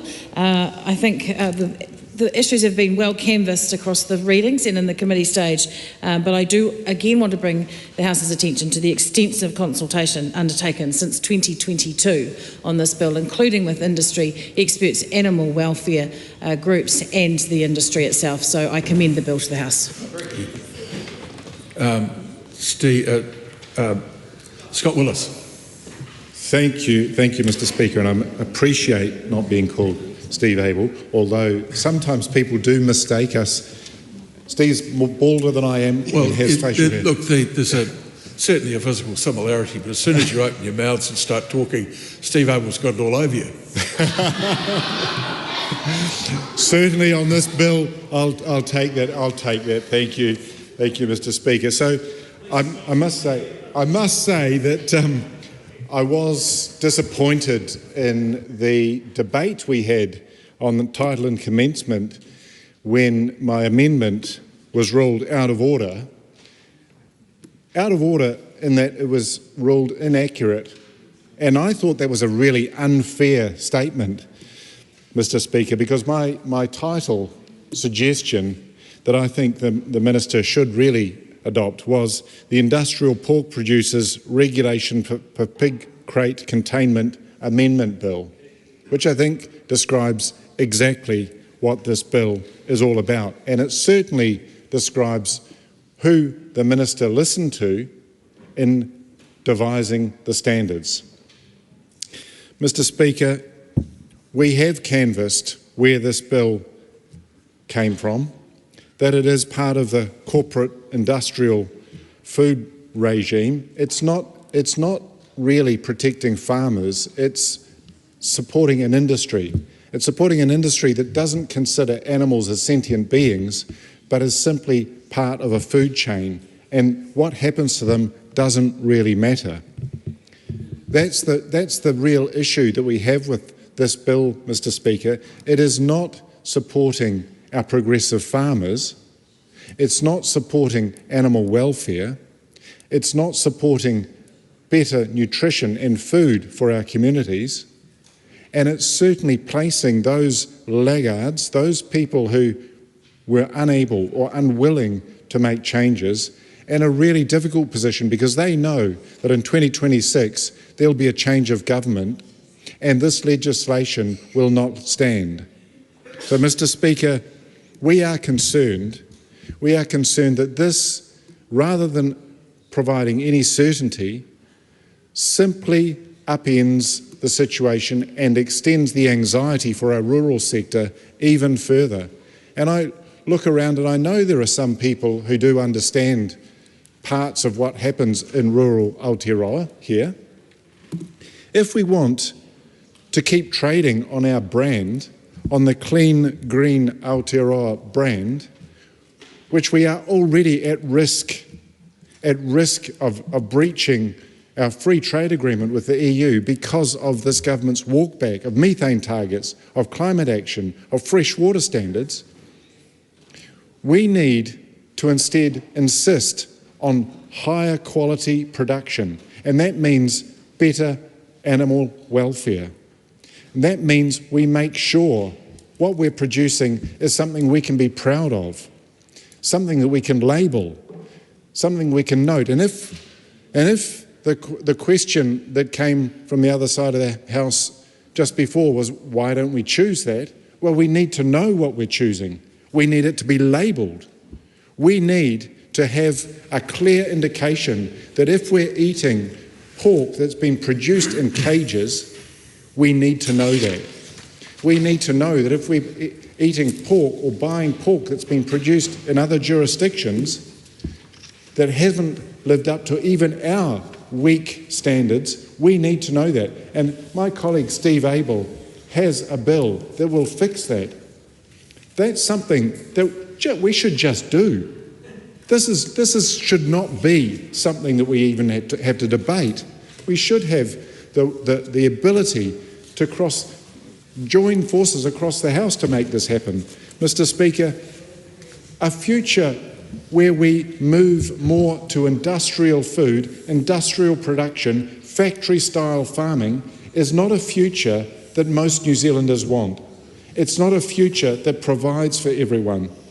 Mr. Speaker, we can do so much better than accepting this pathetic attempt to mollify the industry rather than address the real issues of animal welfare, of informed consumers who want better food, want to know the provenance of their food, and want to understand that when they are purchasing something, they're doing better. They're not making life and the world worse. So, Mr. Speaker, we will oppose this bill. We'll continue to oppose this bill, and we will change things next term. The Honourable Joe Luxon. Call in the third reading of this piece of legislation. Mr. Speaker, I do rise alongside my colleague Rachel Boyack to confirm that the Labour Party will be opposing this bill at its third reading, which should come as no surprise to members in this House. Mr. Speaker, I too would like to just traverse how we got here, but before I do that, I do want to take a moment to acknowledge the over 8,000 people who took time to submit on this piece of legislation. And over 90% of those people opposed this legislation, Madam Speaker. I want to talk a little bit about what this bill does, why we found ourselves here, but I also want to talk about the issues around the consultation process, which I think is something that we do need to continue to highlight, Madam Speaker. If we think about those over 8,000 people that submitted on this bill, so many of them didn't get the opportunity that I'm sure would have loved the opportunity to appear before the Select Committee because of the fact that we had to have a truncated report back period. Madam Speaker, in my view, that is not the best way of making legislation. I do understand that it was time limited, and I'll also talk a little bit about that, Madam Speaker. But when we don't have the ability for those that submit to us with written submissions that wish to make oral submissions, I do think that we are failing democracy somewhat, Madam Speaker. And I do want again to point out to the ACT Minister that was speaking in the House last night, who said, many voices make better law. And I think that that's something that perhaps the government might want to listen to, considering it was one of their ministers that made that comment. Madam Speaker, what this bill does is basically, its primary intent is to address the imminent expiry of a couple of clauses, 26 and 27, which is around the use of farrowing crates and mating stalls, that is due to expire on the 18th of December. Madam Speaker, I do want to acknowledge that members of the Labour Party do support the amendments that the Minister made with regard to the mating stalls, and we think that that's a good thing and that the changes must come into play as of this time next year, roughly.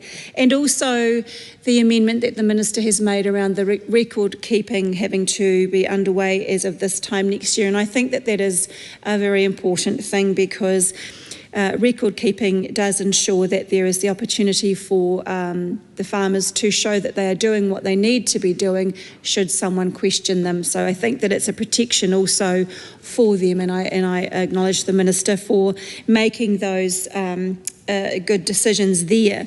Madam Speaker, we are here in this situation because in November 2020 there was the court ruling to say that the farrowing crates and the mating stalls associated with the minimum standards in the Pigs Code were unlawful and invalid, and that is part of the reason why we find ourselves here. Although it is somewhat concerning, Madam Speaker, when in the time of the previous government there was a huge amount, substantial amount of consultation that was underway and undertook around this particular issue. And because of all the consultation, and it was very wide, it was industry, it was animal welfare groups, it was NAWAC and the like. So there was a huge consultation and public consultation. And as my colleague Rachel Boyack mentioned earlier on, by the time that consultation was, it was all put together in a report and came before ministers, the election happened and there was a change of government. So what would have been more beneficial was to see the current Minister of Animal Welfare just pick up those recommendations and actually look to make a decision based on that current report. But instead, he chose to go out for further consultation, but it seems that it was only consultation with the pork industry and not the likes of animal welfare agencies. And I understand that there are several, but the SPCA is the one that he should have actually consulted with, given that they are the largest organisation. And as also my colleague Rachel Boyack mentioned, when he said that he consulted with NAWAC and there was an SPCA representative on NAWAC, so therefore he was consulting with the SPCA. Well, that is not correct, because the SPCA person on NAWAC was no longer on NAWAC at the time of consultation. And I don't think that it was very fair of the Minister to say that, given in the previous round of consultation with the previous government, that SPCA was consulted then and therefore did not need to be consulted this time, when in fact the pork industry was also consulted last time, but he chose to consult with them specifically this time. And I don't think there was a lot of fairness in that, Madam Speaker. Madam Speaker, my colleague Rachel Boyack talked about the idea and the willingness of this side of the House to work in a more bipartisan way. And when it comes to things like agriculture, even education, infrastructure, I think it's important that we do look for more ways to work together in a bipartisan way. and sadly this did not happen in this situation. And she also raised a really valid point about getting industry and animal welfare bodies in the room together to try and nut out a way forward where I guess not everyone is necessarily going to be happy with the outcome, and that compromise would have to be made. But at least then everybody would have had the opportunity to have their say and have their input, Madam Speaker. Madam Speaker, I do want to raise concerns. I understand that this was a time-limited situation where we had to get this legislation in the House by the 18th of December, which is next week. It is concerning that there was only 7 days' notice for public submissions, and I do think that the fact that the Minister waited for nearly 2 years to look to do something, bring something to the House, is of concern and should not have meant that the public had the opportunity, or less of an opportunity, to engage with the process, Madam Speaker. So the member across the House asks what happened between 22 and 25, and there was a huge amount of consultation undertaken, as I said before, but I'm happy to repeat it for the member. She might have missed it. So there was a lot of consultation with stakeholders, animal welfare groups, NAWAC and MPI, and they put together a report that was presented not long prior to me, when I was actually the Minister, just prior to the election. The election happened and there was a change of government. So unfortunately, we weren't able to act on it, and it would have been nice to see the current Minister just pick up that piece of work and run with it, rather than going down the path he chose to go down. The Minister earlier that spoke before, Patterson, asked, do we want to have a domestic pork industry? Absolutely we want to have a domestic pork industry. We want a pork industry that is a success in New Zealand. And he did mention there is a small number, which is unfortunate. So we need to do all we can to support our pork industry and grow our pork industry. And given the fact that we have a huge amount of imported pork is really concerning. So it is up to us as Kiwis to make sure that when we go out we are supporting our New Zealand pork industry. And before I finish, Madam Speaker, I just want to say to the House and to those that I'm sure are out there listening and watching intently that whether it be lamb or ham this Christmas, make sure you either buy New Zealand made or look for the labels that say 100% New Zealand ham and pork to ensure that you are buying New Zealand grown ham. Mike Butterick. Thank you, Madam Speaker. I would echo the previous speaker's sentiment in regards to buying New Zealand ham, lamb. Don't forget about beef, though. Look, we heard a lot about the science during the Committee of the Whole House, and I'll just make the comment, it is quite easy to pick the data that fits your argument, but what Dr. John Roach did actually looked at all of the evidence, and a vast amount of evidence, and that's where we got the recommendation in this bill that does take a balanced approach, balancing the welfare of the sow and the piglets. I commend the bill to the House.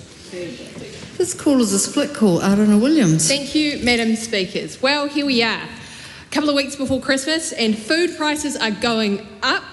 The affordability crisis is hitting families all around the country, and the government is desperate to find a villain that is not their mismanagement of the situation. And in this case, it's animal welfare. It's those people out there who say that we should be treating the pigs well. Because in this case, good old government is coming to the rescue with some good news for the consumers if we would have it their way. They would have us believe that the reason why consumers are paying more for the hams is because somehow it's out of control to expect that New Zealand, Aotearoa New Zealand, would have a situation where the rules were on par with other countries we like to compare ourselves to for the standards that apply to pork grown in this country. The most vociferous advocates on that side of the House for New Zealand's pork industry in this debate have been exactly those MPs who will not vote for the legislative solution put forward by Steve Abel that would make regulations that in New Zealand apply to those imported products. They would not ensure that New Zealand farmers who are getting their pork on the shelves at the supermarket this Christmas are entitled to fair margins, and that the profit being made on those products on the shelves in the duopoly are fairly priced, and that they are alongside products of a similar value and not competing for space with products imported from Latvia or Belarus or unclear where they are from. No, we're having a debate about the evils of crating and the evils of regulations which came into effect because the court said, no, we've got to do better, we've got to catch up faster, this isn't legal. Because then the act that we are trying to follow here is called the Animal Welfare Act. The problem here with the regulations is they must ensure standards for the welfare of animals. The problem here is that the government has created a very strange backdoor solution to regulations, because what the problem really is they want animal welfare not to apply to just 3 regulations in the code when they apply to pigs. Essentially, what they have done in this bill is taken away any minimum requirements whatsoever and then implanted by primary legislation exactly what industry wanted under the cover of an improvement in the cost of living for New Zealanders. I think most New Zealanders are more sensible than that. I think this government also knows that most Kiwis are really worried about the average household costs going up 2.4% last year, food prices rising 4.7%, and most New Zealanders saying at this Christmas time that their most significant concern is rising costs. And so they have used that as a political tool to cloak what is happening here, which is bending over for an industry that knew it had to change, knew it had to follow international best practice and didn't want to. And so the government has reached out and into regulations through primary legislation, stretched the constitutional boundaries of what they were able to do to make that happen. And instead of actually being clear with New Zealanders and saying, look, we don't want the Animal Welfare Act to apply. We're actually going to make up a bill which says that the Animal Welfare Act doesn't apply to pigs. They've chosen to go around the back way and not consult with people they knew would object to that, and they've offered a shortened consultation period for the people that did.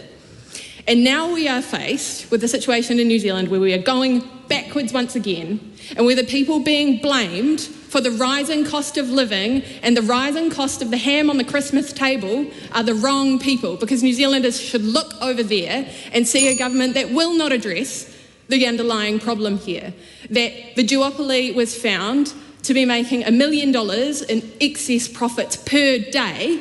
Nothing addresses that in this bill. And we will see the rising cost of meat, which was 7% in the last year, continuing under the guise of a government that's making some progress because they are ignoring animal welfare in all of its forms for these specific 3 regulations which only apply to pigs. That is not a solution. That is a failure to confront the market conditions which are leading to New Zealanders' costs going up. It is making consumers worse off, not better off, and it is worsening the affordability crisis. And New Zealanders know that. That is why this government is unpopular with most people who say that the cost of living is their number one concern.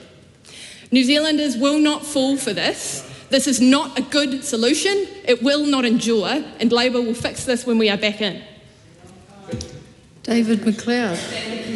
Speaker, I'm very pleased to talk at this 3rd reading of this very important bill, and it's got a date that we've got to get this done by for the clear reasons that have already been commented on. This bill, Madam Speaker, it's had extensive consultation, as many people have already talked to. It ensures that New Zealand retains its reputation for high animal welfare outcomes while making sure that we keep a viable pork farming industry here in New Zealand.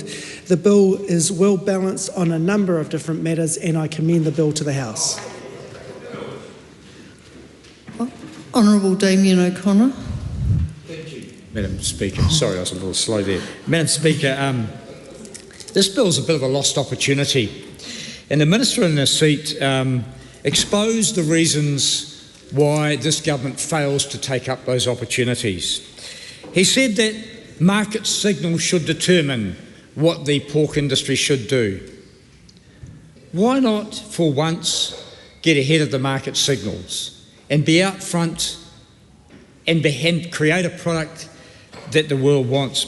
Madam Speaker, the reality is that the ethics around animal welfare and consumer views towards them are changing internationally.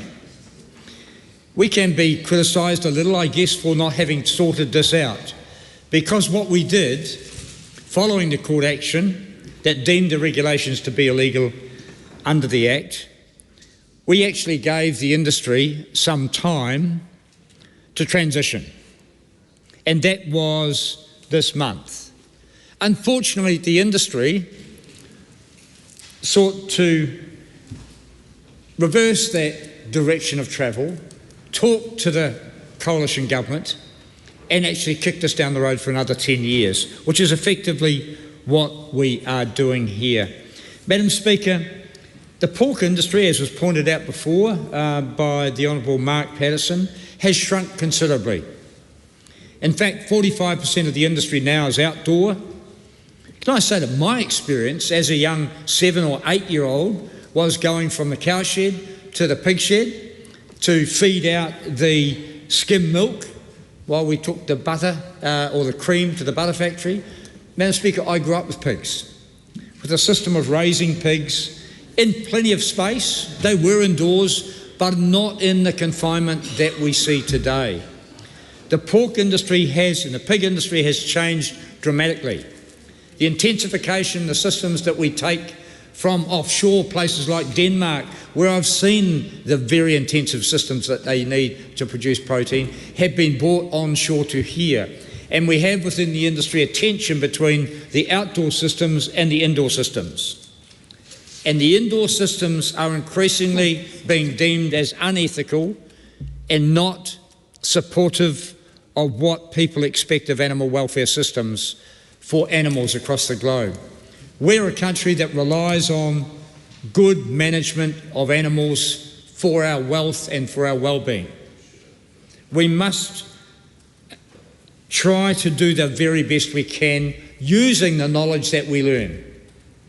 And we know there are different systems for outdoor and for indoor.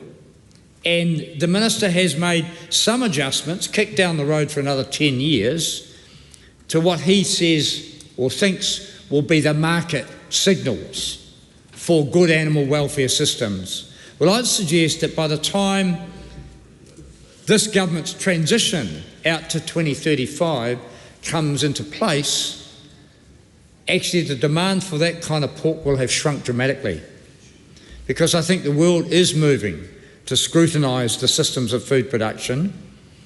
So the question is, why didn't the coalition government, I know the answer of course, why didn't they seize the opportunity to work with the pork industry to put it ahead of the game? It is a very traditional industry. In fact, we found that out through COVID. And I found out, because I was the minister, and we wrote out cheques for millions and millions of dollars. We purchased pork because the pork industry is a system of production that just pokes them in at one end and pokes them out at the other end, and has very little flexibility. In fact, very little, if no exports, even to the Pacific neighbours that we have. They have high demand for pork. Australia has, but the pork industry has been focused on the domestic consumption. Most New Zealand animal production systems are worthy of world status and of export status, and that's what they do, except pork. So the question has always been for that industry, why don't you focus offshore? Give yourself some market flexibility, because we are importing a lot and we can export some as well. If we've got systems, not much, if any. Not much, if any, and I'd be interested to hear from the minister, from that member, if he thinks there are some markets. Can I say that you know, we probably, and I know there will be a lot of outdoor systems, and some of the indoor systems, you know, there are good farmers, but the regulations that we have are outdated. And NAWAC, our independent animal welfare advisory body, has said they're outdated. In fact, I've said the systems we have and the systems that are being endorsed today and prolonged are actually outside the scope of the Animal Welfare Bill that was worked on in the 1990s. It was updated in the early 2000s, but that bill has identified sentiences. It's identified the need to look after animals in an ethical way that acknowledges, their senses. And I don't want to get into that. I'm no vet, I'm no expert, but I've heard enough to know that we run pretty good systems, but we do have to be mindful, as we do with beef production, as we do with sheep production, to make changes where necessary. We've stopped mulesing with merinos. We've stopped, we should be stopping the bobby calf system. I don't know how to call it really in a nice, polite way, as we stop knocking bobby calves on the heads in the farm. We have to do that. Stop chopping off cows' tails. We've done that as we understand that actually, and we learn that these things are not right. But in terms of pig production, pork production, most of the world is saying that actually confining sows in the way that this piece of legislation will allow to continue is not right. The argument around, it will protect a few piglets, actually is a contested one. And the members on that side of the House are saying, MPI has done some extensive research. That will be investigated. And in my view, that will be challenged and exposed as not being entirely complete. I hope that it's not misleading, because the government has relied on that, on one report. And if that one report is exposed as being inaccurate or misleading, then we have a problem with the science that this government relies on to make many, many decisions.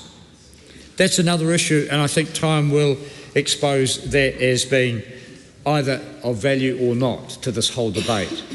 It is important that internationally, anyone who might be interested in this knows that we in Labor and in opposition are absolutely committed, beyond next year when we get into government, to uphold the highest standards of animal welfare, as we're now obliged to do under some trade agreements.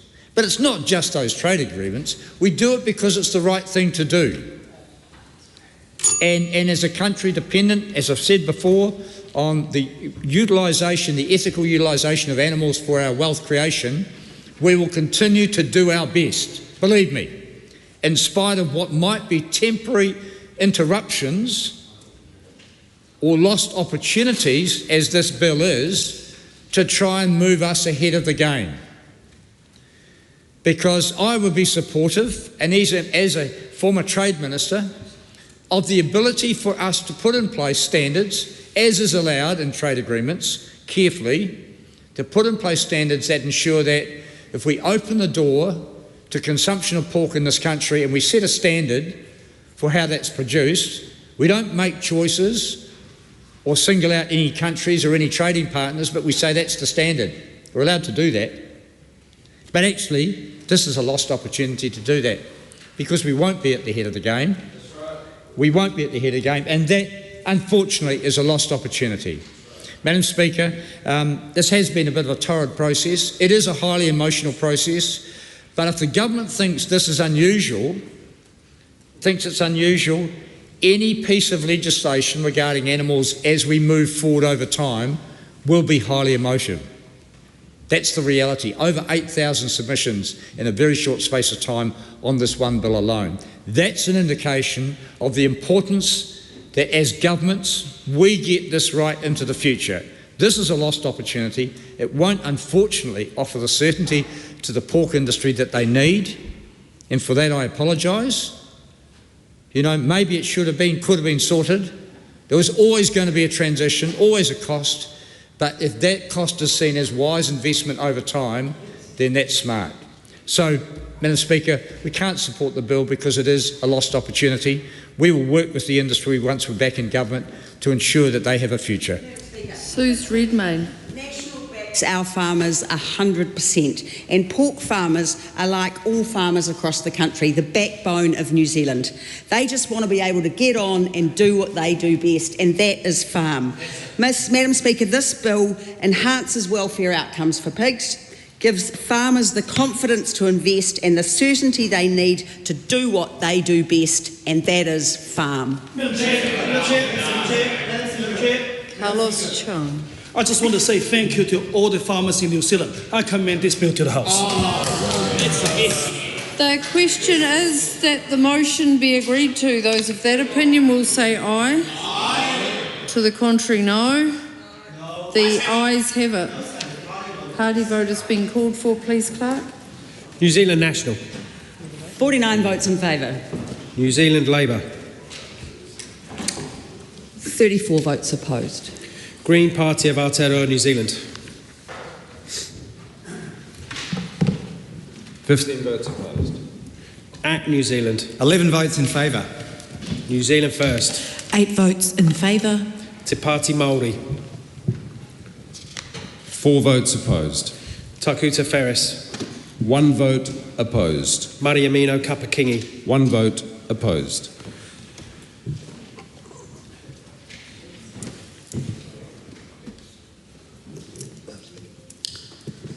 The ayes are 68, the noes are 55. The question is agreed. Animal Welfare Regulations for Management of Pigs Amendment Bill, third reading. I call on Government Order of the Day number 4. Crimes Amendment Bill, first reading. Honourable Paul Goldsmith. I present a legislative statement on the Crimes Amendment Bill. That legislative statement is published under the authority of the House and can be found on the Parliament website. Honourable Paul Goldsmith. I move that the Crimes Amendment Bill be now read a first time. I nominate the Justice Committee to consider the bill. At the appropriate time, I intend to move that the committee be instructed to consider the amendment set out on amendment paper number 436 in my name, and if it sees fit to recommend amendments accordingly, despite Standing Order 246 brackets 2. Keep going. Madam Speaker, this government is committed to fixing the basics in law and order and ensuring victims' interests are at the centre of the justice system. A vital part of that is making sure criminals face real consequences for crime. This bill is a wide-ranging one. It amends the Crimes Act to ensure criminals face longer penalties for coward punches, attacking first responders, retail crime, human trafficking, and further retail crime. Madam Speaker, we know how dangerous coward punches are. People can be killed or suffer lifelong brain injuries, yet perpetrators often receive lenient sentences, and that changes with this legislation. The bill introduces 2 specific offences that reflect the gravity of the crime. Where a victim suffers grievous bodily harm from a strike to the head or neck, the maximum penalty will be 8 or 15 years imprisonment, depending on the intent of the perpetrator. The bill also adds an offence of manslaughter by strike to the head or neck, which affirms that this conduct is manslaughter if it does not constitute infanticide or murder. The maximum penalty will be life imprisonment. This offence does not limit or affect the application of manslaughter under Section 171 of the Crime Act. Our culpable homicide regime is long-standing, and there are inherent complexities of this regime. The Select Committee will be able to hear submissions and consider whether we've struck the right balance on this. Both of these coward punch offences will be added to the 3 strikes regime to ensure mandatory sentences in line with that regime. The bill also strengthens the consequences for assaulting first responders and corrections officers by introducing 3 new offences. Where others may flee, the first responders and prison officers run towards danger to help those who need urgent assistance. Assaulting them puts multiple lives at risk, so there must be greater consequences for those acts of violence. Our hard-working police officers, firefighters, paramedics and correction officers deserve better. These offences represent 2-year increases on the maximum penalties that would currently apply. The most serious offence with 7 years in prison will also be added to the 3 strikes regime.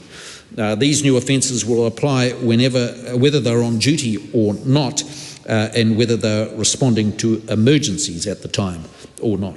Mr. Speaker, Madam Speaker, retail crime is an ongoing challenge. All around New Zealand, business owners and hard-working New Zealanders are being victimised. There's about 230,000 people work in our retail sector. Many of them young New Zealanders just trying to make some extra money and make a living, and they shouldn't have to feel unsafe in their working environment like many have. And of course, the cost of retail crime borne by law-abiding citizens is costing the country billions of dollars. For too long, business owners have been feeling left helpless as thieves walk out of their stores whenever they please with stolen goods. Currently, citizens' arrests can only be carried out if the offence is 3 or more years imprisonment or after 9 p.m. at night. Now, we don't think that makes any sense. The retailers shouldn't have to flip through a copy of the Crimes Act or check the clock before they try and stop somebody stealing from their livelihood. And that's why the bill simplifies the citizens' arrest provisions to apply to any Crimes Act offence at any time of the day. And to anticipate some of the arguments that might be thrown across the House, members of the public are not obliged to carry out a citizen's arrest. It's only if they think it's appropriate in the circumstances. If they think it's appropriate to hold on to somebody until the police arrive, then they have that option. And of course, they must contact the police and follow all the instructions given by the police. The bill also makes it easier for the police to swiftly punish shoplifters who are not prosecuted through the courts for theft by introducing an infringement regime, which doesn't result in criminal convictions but sends a clear message. And so the amendment paper I have tabled alongside the bill will introduce a new shoplifting infringement into the Summary Offences Act. The infringement will apply when somebody removes property from a retail premises without a reasonable excuse. It will give the police an additional tool to respond swiftly and directly to the behaviour. The bill also adds a new offence of theft which is done in a threatening or disorderly manner, something that retailers are often faced with. And we want to make life easier. I want to thank the Ministerial Advisory Group for their work on these issues. Finally, we're strengthening the exploitation offences. Since 2009, more than 50 victims of people trafficking have been identified, but only 4 prosecutions have been undertaken. Just 2 of these prosecutions have led to a conviction, and we believe it could be the tip of the iceberg. The bill increases the penalties for 2 offences in dealing in slaves and in dealing with people under the age of 18. This aligns them with the 20-year maximum imprisonment penalty for people trafficking. We're modernising our trafficking offence for both international and domestic trafficking and making the offence more consistent with international standards. We're also ensuring that child trafficking is easier to prosecute by removing the requirement for a child to have been deceived or coerced. It clarifies that a trafficked person or child cannot consent to any part of the offence. And I want to thank my colleague Greg Fleming for his work on the Members' Bill which advanced this penalty change, and to all the submitters and advocates for change in this area. Madam Speaker, in conclusion, this bill puts victims first and cracks down on people traffickers and people smugglers. We're restoring law and order and continuing our efforts to reduce the number of victims of crime, and I commend this bill to the House. The question is that the motion be agreed to. Honourable Ginny Anderson. Thank you very much, Madam Speaker. I was trying to imagine, Madam Speaker, how this bill with so many changes might have come about in the shape it has, because in all my years working on justice policy as a public servant, as an advisor, have I ever seen such a hodgepodge of different measures all jammed into one bill. And I wonder whether Paul Goldsmith was maybe sitting at his desk late one night and the phone rang and Christopher Luxon gave him a call and said, I just want to say one thing to you, Paul. I've been looking over my KPIs and you're not up to scratch. You're not really measuring up here. There's a whole bunch of deliverables that you haven't done. And so this bill was basically Paul Goldsmith sweeping his desk of all the work he was meant to do over the course of the year into one bill and giving that over to officials to legislate into one omnibus bill, which we're debating here today, because there's a whole range of things in this bill. Some of the things are actually not such a bad idea, some are sort of in between, and some are just plain dangerous. And so I'll focus on the dangerous ones in my brief speech today. So the dangerous ones that we like the least is the citizens arrest provision, and the reason we say that is because the police themselves say that this is dangerous. Officials both from the Ministry of Justice and from police have warned the government that this is a dangerous piece of legislation. They say in advice that it would escalate low-level theft into more violent situations and potentially endanger the lives of those people who were the business owners. It even suggests in some of the police advice that we received that there would be a situation if a business owner had detained and restrained an offender, an alleged offender, and if they were there for a period of time, that business owner might even be able to be charged with kidnapping if there was they were held in certain ways. So this actually, and police has acknowledged that it actually exposes those very people that this legislation is trying to protect to either greater harms from not only being arrested themselves, but also from violence that's escalated in their shop premises. The second group of those people that spoke against this, some are on the Minister's own Retail Crime Advisory Board. That would be the head of Retail New Zealand, Caroline Young, who was very concerned that this legislation, and she actually states, will make sure that she is concerned that retailers could get hurt or even killed as a result of introducing this measure. That frontline retail workers, who are often young people in their first job, do not go to work to do law enforcement. And that's essentially what this bill is doing. It's requiring retailers to act as law enforcement officers. And so the third group of people I'd like to refer to who also said that this was a real concern, they were small business owners themselves, that there was commentary within ethnic media and communications about the concerns of those small business owners that offenders would be preparing themselves with weapons more so than they are now, and that this would escalate situations where they already found themselves in a dangerous situation. And this begs the question, Madam Speaker, if the police don't support it, if the Ministry of Justice don't support it, if Retail New Zealand don't support it, and small business owners themselves don't even support it, who does? And the answer to that is the Committee of One, Sunny Koshal, who's been given this as an idea to try and fix it. That's the only person we know who actually has supported this. But I'm going to refer to one of my favourite quotes out of all those I've just referenced. And the best quote actually comes from a police officer, a detective. And they say, a police detective says, the real solution was more police staff. But that is unfortunately what this government has completely failed to deliver on, because they promised New Zealanders in 2 years they would have 500 more police by the 27th of November. That's just passed. And right now they have 240 police officers. They didn't even make the halfway mark.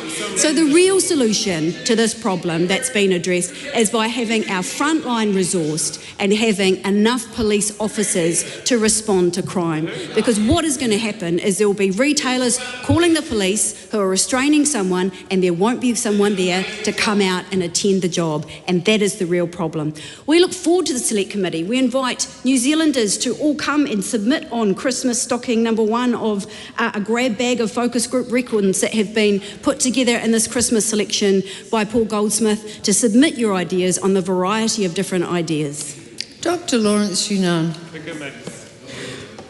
Madam Speaker, I rise on behalf of the Green Party of Aotearoa to oppose the Crimes Amendment Bill, because, to be honest, this is a shocking bill. Are there things in here that are potential of them? But you know what? As I think a good analogy is, just because you're making a muffin for someone and you have a component of muffin being poisonous, it doesn't mean that the entire muffin is okay to eat. And this is a really good example of what we're seeing here with this bill.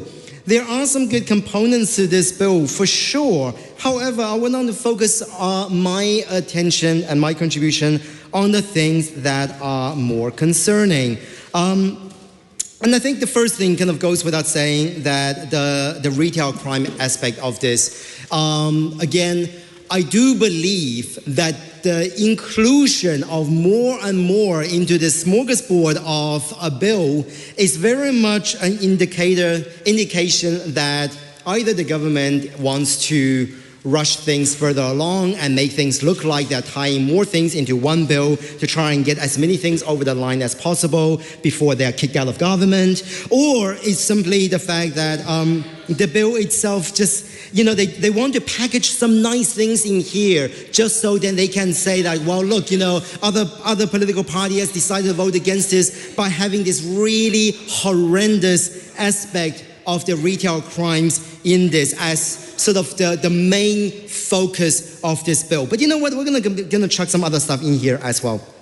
So I do want to first start by focusing on the citizens' arrest, which is, like I said, the big focus in this bill. And it is astonishing. It is absolutely astonishing to see a government that cares so little about genuine evidence that they are willing to go against the advice of police, they're willing to go against the advice of the Ministry of Justice to do something that nobody really wants, except for, as we put out, one person. Except for one person. I love the fact that the other side of the House, I was going to say opposition, the other side of the House talks about victims. There is actually no evidence that suggests this is going to be better for victims. Because what is going to be is, this is going to be a race to the bottom for people to be more and more armed, and that side of the House needs to deal with the fact that more and more people are going to be getting hurt as a result of this bill. Because that's what is going to happen if this bill gets introduced. Because you know what? Even Retail New Zealand says, oh, this is not something that we wanted. Actually, we don't agree with the chair of the Ministry Advisory Group on this. We don't agree when it comes to use of force. Because why? For Retail New Zealand to say something like that, it means they also need to consider their responsibility to their employees, to the people who are just coming out of school, having their first job, and now having to deal with the fact that they themselves may be compelled to, they may be by their work, what are they going to do for insurance, what are they going to do from a perspective of health and safety, and what is it going to do for the general safety of all individuals involved?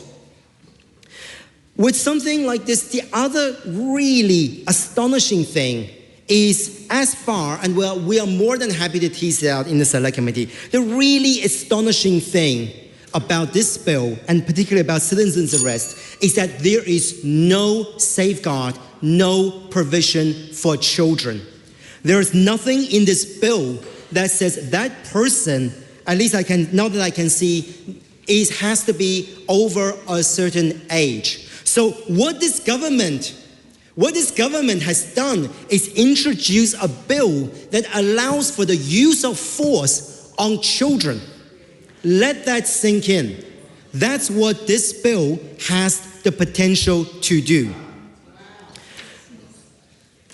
And ironically, then they come back and talk about other aspects of this in terms of how they are going to be victim-focused. Well, they may tell themselves that they're victim-focused to get them through the night and help them sleep. But the fact is that we're going to be seeing more children hurt, and the Green Party will not stand for that. We will not support this bill. Todd Stevenson. Madam Speaker, thank you.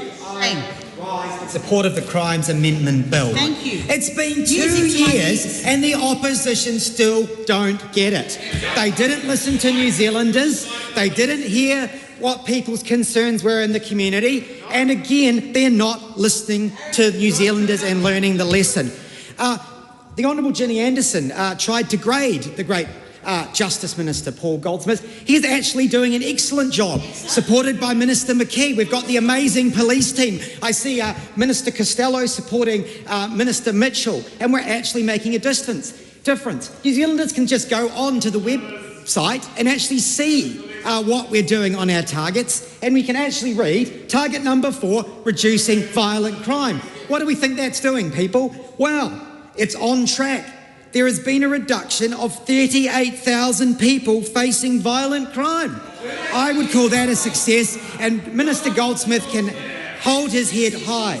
Now, we're very pleased to support this because ACT actually cares about focusing on what matters, and that's making Kiwis safe in their homes, their shops and their communities. We've already seen the successful 3 strikes. We've seen a toughening up of sentences, and this bill is, again, listening to the concerns of the community and delivering it. We're going to see some more clarity around retailers, citizens' arrest. Yes, and we can work through the issues, but that's great that that's in there. We've got the protection of frontline workers, police, paramedics, correction officers. They deserve to be looked after, and that's what we're doing.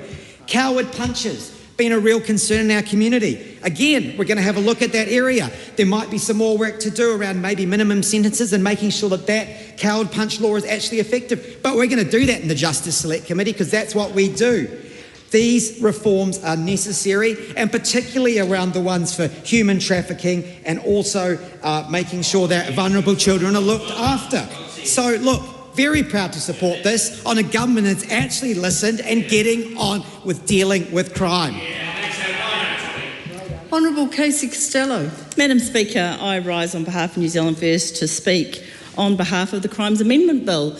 And somewhat, the word astonishing was raised several times by the Green Party member, and it is astonishing that the party that is advocating for defunding the police now does not want to have anybody to have powers. They don't want the police, they don't want individuals to have powers to protect their own property. I'm not quite sure where they're sitting. I would agree, it is astonishing. It is also astonishing that the party who has repeatedly advocated or presented themselves as being the ones that is advocating for oppressed workers just completely glossed over the fact that this bill represents a modernisation of our legislation in terms of the laws around trafficking, recognising the seriousness of the offences, recognising the need to standardise the penalties, and actually doing some proactive steps to deliver the things that that party claims that they represent. And amongst this discussion that we've had repeatedly about we're putting this burden on businesses because, what was the word, low-level theft will escalate into serious violence. Have we not seen the news lately? It is already escalating into serious violence, committed by young people. This is providing a tool to give protection to small businesses, should they choose to be protected if they have to take powers into their own hands. And that can only be seen as a good thing. And next, Madam Speaker, I would highlight the protection for our first responders. New Zealand First was ensuring that this was part of our coalition agreement commitment because it is our first responders across the board that we rely upon to protect the public from serious offences and from harm generally. And when they're racing into the fight, they need to be protected across the board for the great work that they do, again glossed over by the parties on the other side of the House. And finally, something that New Zealand First has campaigned for in 2020 and 2023 is the coward punch legislation. This is an incredibly horrible crime that has cost the lives of innocent people and has to be addressed, and we are grateful that this piece of legislation is addressing it. I am astonished, I would say, that the fact we were actually being criticised for doing too much in this piece of legislation. That is why we're here, to do too much, to make sure we get the stuff done, and we will deliver, and I have great pleasure in commending this bill to the House. Carl Bates. Madam Speaker, we just had the Honourable Ginny Anderson question the value of the focus and the work of the Retail Crime Advisory Group. I'm not sure that any member of the opposition turned up to any of the forums that were held across the country. So I'm not sure how they can comment on the value of those forums. However, Madam Speaker, I did. And the attendees at the Whangarei Retail Crime Forum, the retailers, the small business owners, the local government representatives, the business associations, the staff of the large retailers, all were overwhelmingly supportive of what's in this bill. I commend it to the House. Venushi Walters. Thank you, Madam Speaker. Not too early to say so. Merry Christmas. Madam Speaker, I may not look like the appropriate or the candidate who would be thinking about what I get the government for Christmas this year, but I have been. And I think I've landed on an Oxford English dictionary. So the government can look up the term urgency and understand when it should truly be used. Feels like I begin my speech like this almost every week, but it is important. It is important because I did note the Honourable Chris Bishop's comments about urgency earlier in the week.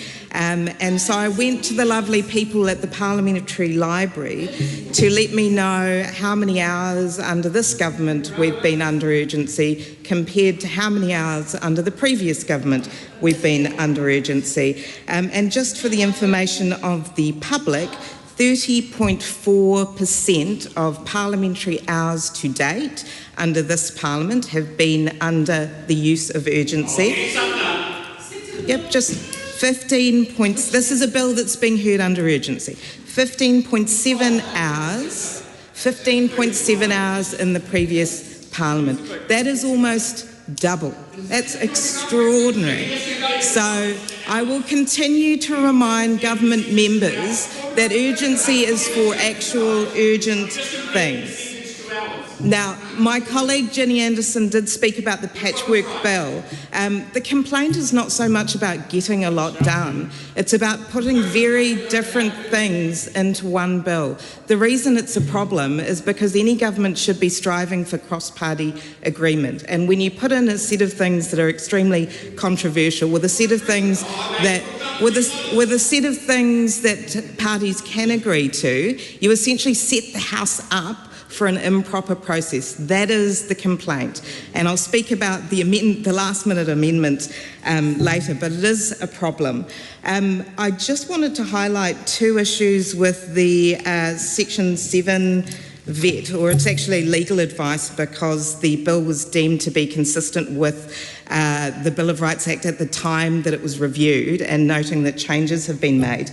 But in terms of the citizens' arrest powers, it absolutely is a problem. We've heard that from the Police Association as well, who say that the bill is flawed, from the Manufacturers Association, from Retailers New Zealand, and from the people that we talk to.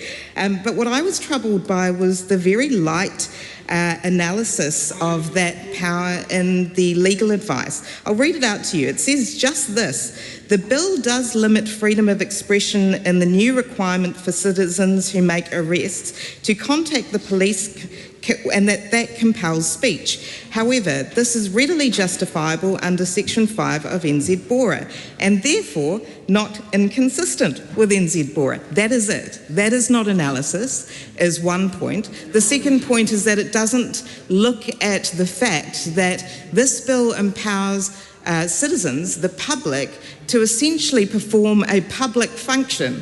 This is our new free police service, as some have said to us. I think it was First Union. And therefore, potentially, you could argue that there should have been a broader analysis of that issue in terms of the legal advice provided, but there simply wasn't.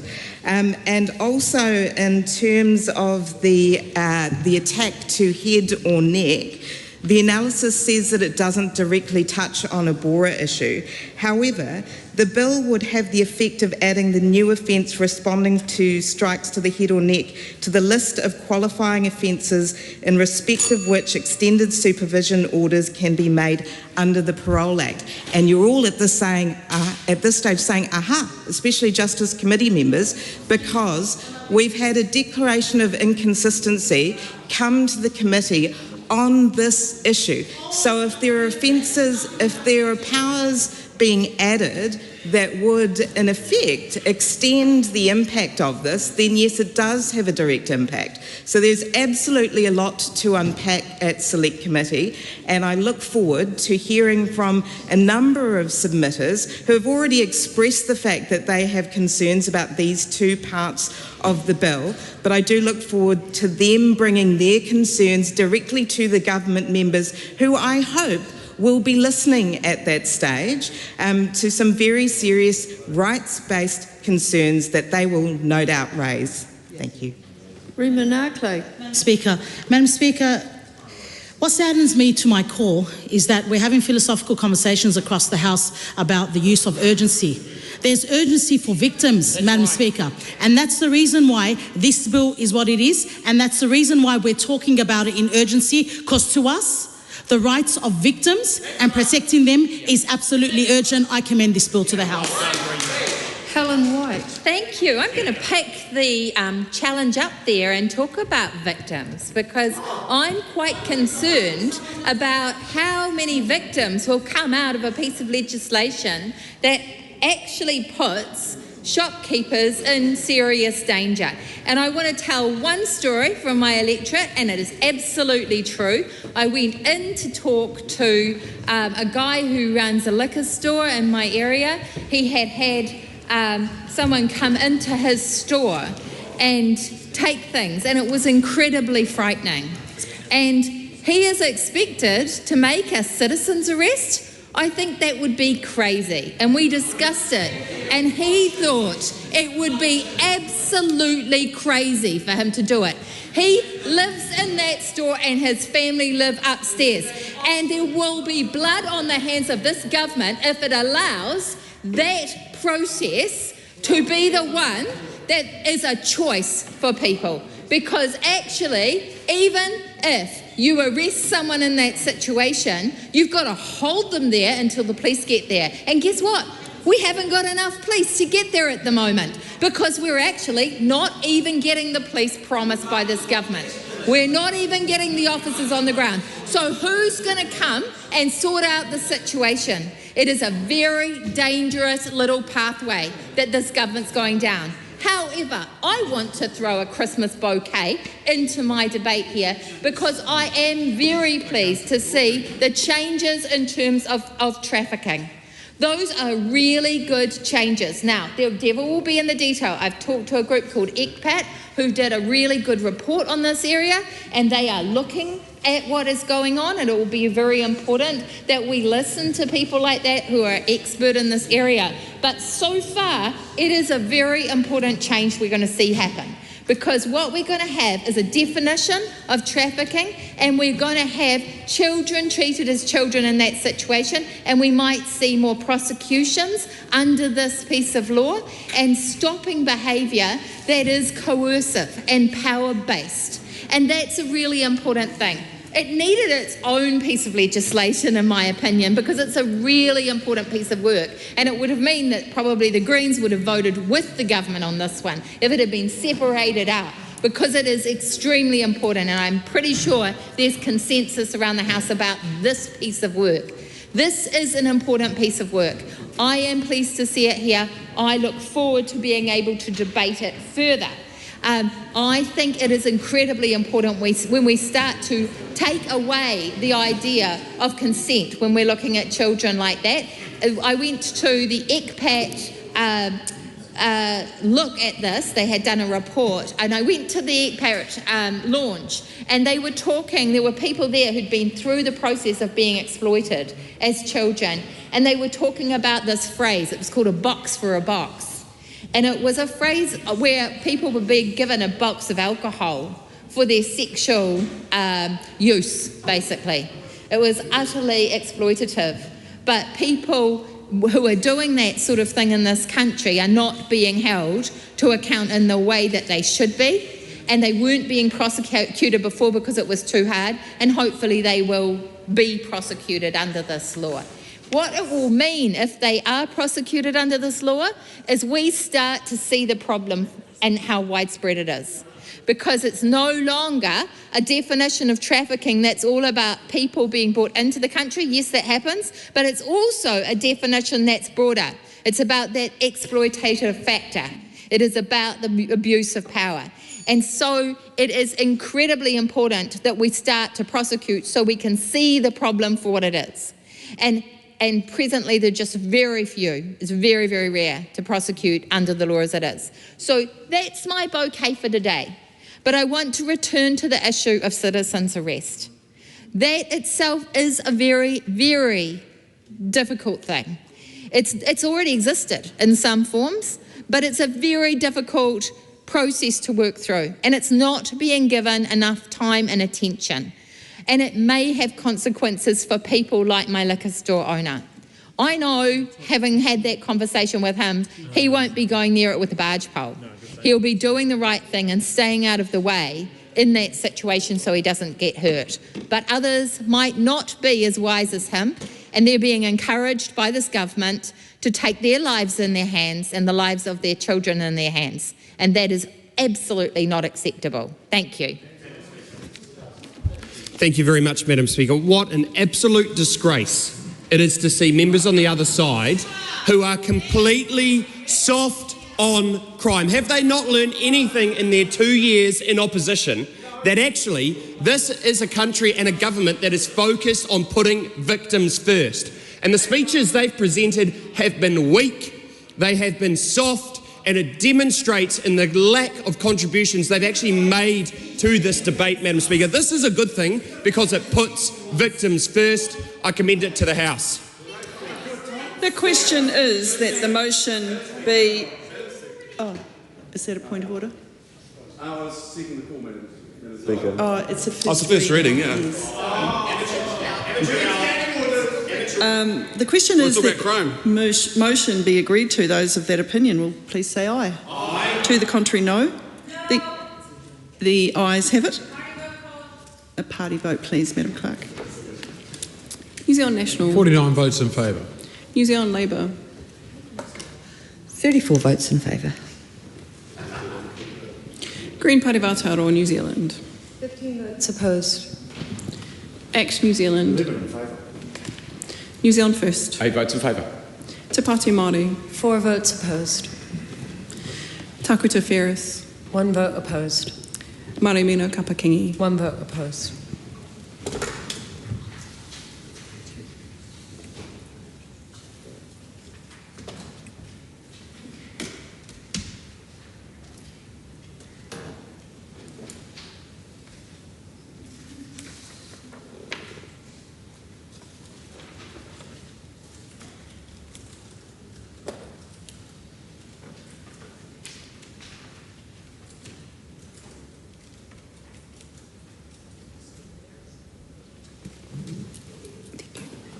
The ayes are 102, the noes are 21. The question is agreed to.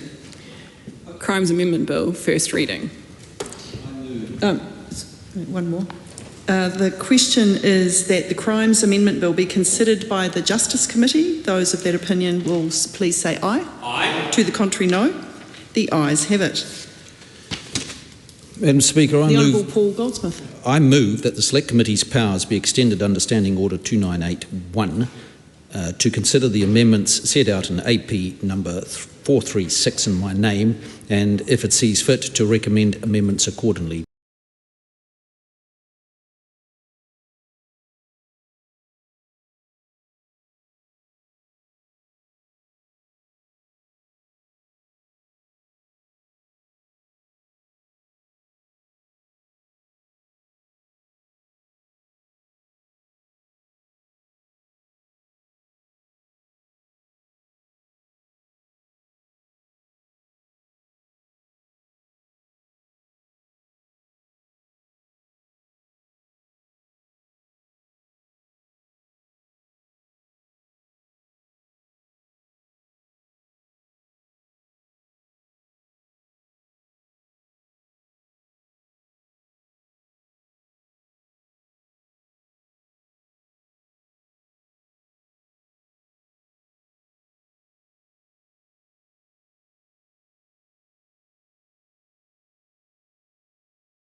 Speaker, The Honourable Paul Goldsmith. I move that the Select Committee's powers be extended under Standing Order 2981 to consider the amendments set out in AP number 436 in my name, and if it sees fit to recommend amendments accordingly, despite Standing Order 264 brackets 2. I call the Honourable Kieran McAnulty. Thank you very much, Madam Speaker. This is extraordinary. That here we are, under urgency, that the government is more interested in getting through the debate as quick as possible, that they have rushed this through to the extent where they haven't even fully included what they intended to put in the bill. It is extraordinary that the Minister has to come to the House and move a motion that the Select Committee consider this amendment paper, when if he'd done his job properly, it would have been included in the bill to begin with. This isn't a situation where we are in a second reading and the House is set to consider the Committee of the Whole House stage. This bill has only just been introduced and we have just debated at first reading, and now he moves that this House move an instruction essentially to the committee to consider this amendment paper. The Minister should be embarrassed. Why on earth didn't he do his job in the first place and make sure that the things he wanted to propose was included in the bill? And then we have to sit through an hour of pretty pitiful attempts to do an audition to become a minister from the backbenchers of the National Party. I hate to put it to them, they were not very good auditions, and I don't think they're going to work. And if they were really a government that was laser focused on crime, they can't be very laser focused when they don't even include the things that they want to propose. There's a reason that Carl Bates is yelling out, because my comment about them never becoming a minister has hit a nerve. That has hit a nerve because he knows that the truth is being spoken. And getting louder, Mr. Bates, doesn't plead your case even better. There's a reason he always sits by himself, Madam Speaker, and there's a reason he'll never be a minister, and it's on display right here today. This is an embarrassment. Why are we as a parliament having to sit under urgency yet again by a government that is scared of debate from the public? We've just had the fast track bill go through all stages. We're about to have the climate change bill go all through stages, and yet here we are with a bill that is incomplete. Paul Goldsmith has not done his job. He is a part-time minister as far as I'm concerned. He's too busy running around trying to fend $3,200 lunches by Sonny Cushel under his administration. He should have been concentrating on the bill. Madam Speaker, this amendment paper doesn't actually propose anything that is egregious necessarily. The point of this debate, and the reason that it is actually debatable, is because when standing orders were scribed, it envisaged when a government made a mistake like this that it warrants time of the House to discuss it. That is significant. It is so significant that they said if a government isn't going to get its act together and isn't actually going to do the work properly, that it has to come down to the House and move a motion that the Select Committee consider an amendment paper to change a bill that we've only just debated at the first reading, that has only just been introduced. Then yes, that does warrant putting aside time at the House to debate it. Now, we've got backbenchers on the other side who are desperate to get home, and they're packing a bit of a sad because their ministers have put Parliament into urgency. There's Carl Bates again, off he goes. Still not going to work, brother. Keep at it though, keep at it. I tell you what, if you yell loud enough, the people that are about to vote you out in Wanganui might hear you. Look, Madam Speaker, this is a disgrace. They should not have had to rush things through urgency. If they weren't so focused on getting things through so quickly, I reckon they wouldn't have made this mistake. It's got nothing to do with the fact that we are nearly at the end of the year. It's got nothing to do with the fact that this is a good or a bad idea. That is actually irrelevant in this debate.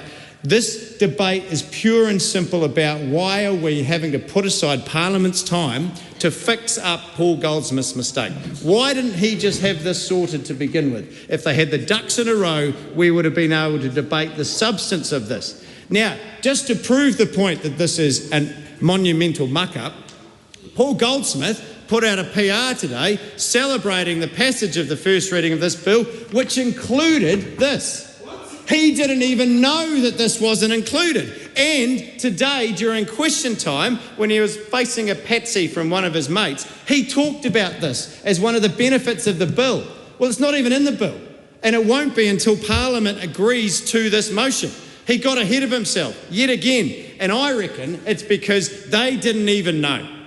They didn't even know that they had made a mistake until they'd issued a PR, until they'd done question time about it and said, this bill is so good, we're going to be able to issue fines to shoplifters. And then they've realised, actually, we didn't include that.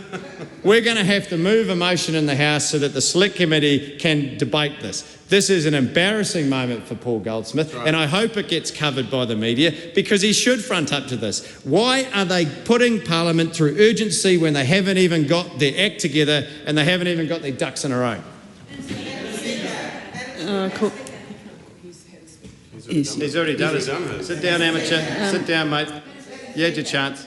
Just double checking. The justice system's in good hands. 10-minute calls? Yeah, they are 10-minute calls. Okay. Honourable Ginny Anderson. Thank you very much, Madam Speaker. Kieran McAnulty has made a fair point, is that it would be good for the public to know why this one got missed off the initial cut. And maybe the theory that I put forward in the first reading speech, he got a call from the Prime Minister, he had to meet his KPIs, he cleared his whole desk of all the work that he hadn't done, got it in a bin, gave it to the officials to go and draft up a bill, and this one stayed on the desk. I reckon this one was still on his desk and he missed it when he did the clear up to figure out what was going in this bill. Because this one is not in it. And this is introducing, as we understand, a ticketing system for retail crime. So even though that, as mentioned, the government's press release included this as part of the mechanisms or the provisions in the primary legislation, it is in fact an incorrect media statement because the provision for infringement notices for retail crime is in this amendment paper, not in the primary legislation. So I think the general public need to know if this government is passing under urgency bills that they don't even have their act together to get everything in the primary legislation. What's the reason for this? Was it missed off? What's the purpose for doing that? Because I've got another problem, Madam Speaker, and the problem is with this situation that we're trying to fix is that the number one concern of retailers is that when they've had retail crime occur, they call the police and no one comes. That's the problem. They want a police officer to turn up at their premises when there's been a crime happen. Now, the government's response to this problem is to issue tickets. Well, that's great, but who's going to issue the ticket? There's still not a constable to turn up to issue the ticket. So I'm interested to know... point of order, Honourable Paul Goldsmith. This debate is not on the merits of the policy that we're discussing. It is purely and simply on the motion.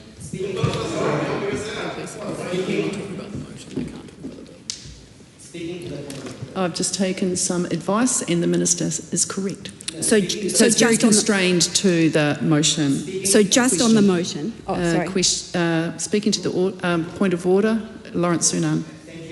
I also want to seek your guidance because if I heard it correctly, within the motion that the Minister moved, it included the amendment paper number. Therefore, the amendment paper number or the numbered amendment that this pertains to is also part of the motion that's debatable. So just seeking your guidance on that. I'll just double check. Obviously, because the motion is that the committee consider the amendment paper, they can talk about what's in the amendment paper, but like not in great detail. They're talking about whether or not the committee has the right to consider it. That's right, but not debate the amendment. Not into the amendment paper, definitely not. Correct. Okay. In response to that, point of order. The detail in the amendment paper itself is not debatable. The powers that it is giving to the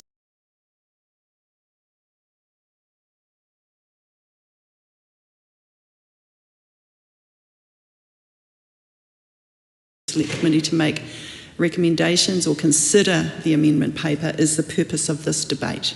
So we should talk about Paul Goldsmith's not doing his job, but we can't talk about the amendment. That's clear, thank you. Right, as long as we understand, thank you. Back to the point of this being an almighty stuff-up, because that's what the topic is. So really interested to know from the Minister if you'd like to take a call as to how exactly this occurred. The other point I'd like to raise, Madam Speaker, in relation to this, and I think that this is important because if we think about it procedurally, this was not included in the main bill. There was no ability to debate it in that part. So the problem we have is that currently the police infringement system is at end of life. The police infringement system is at end of life.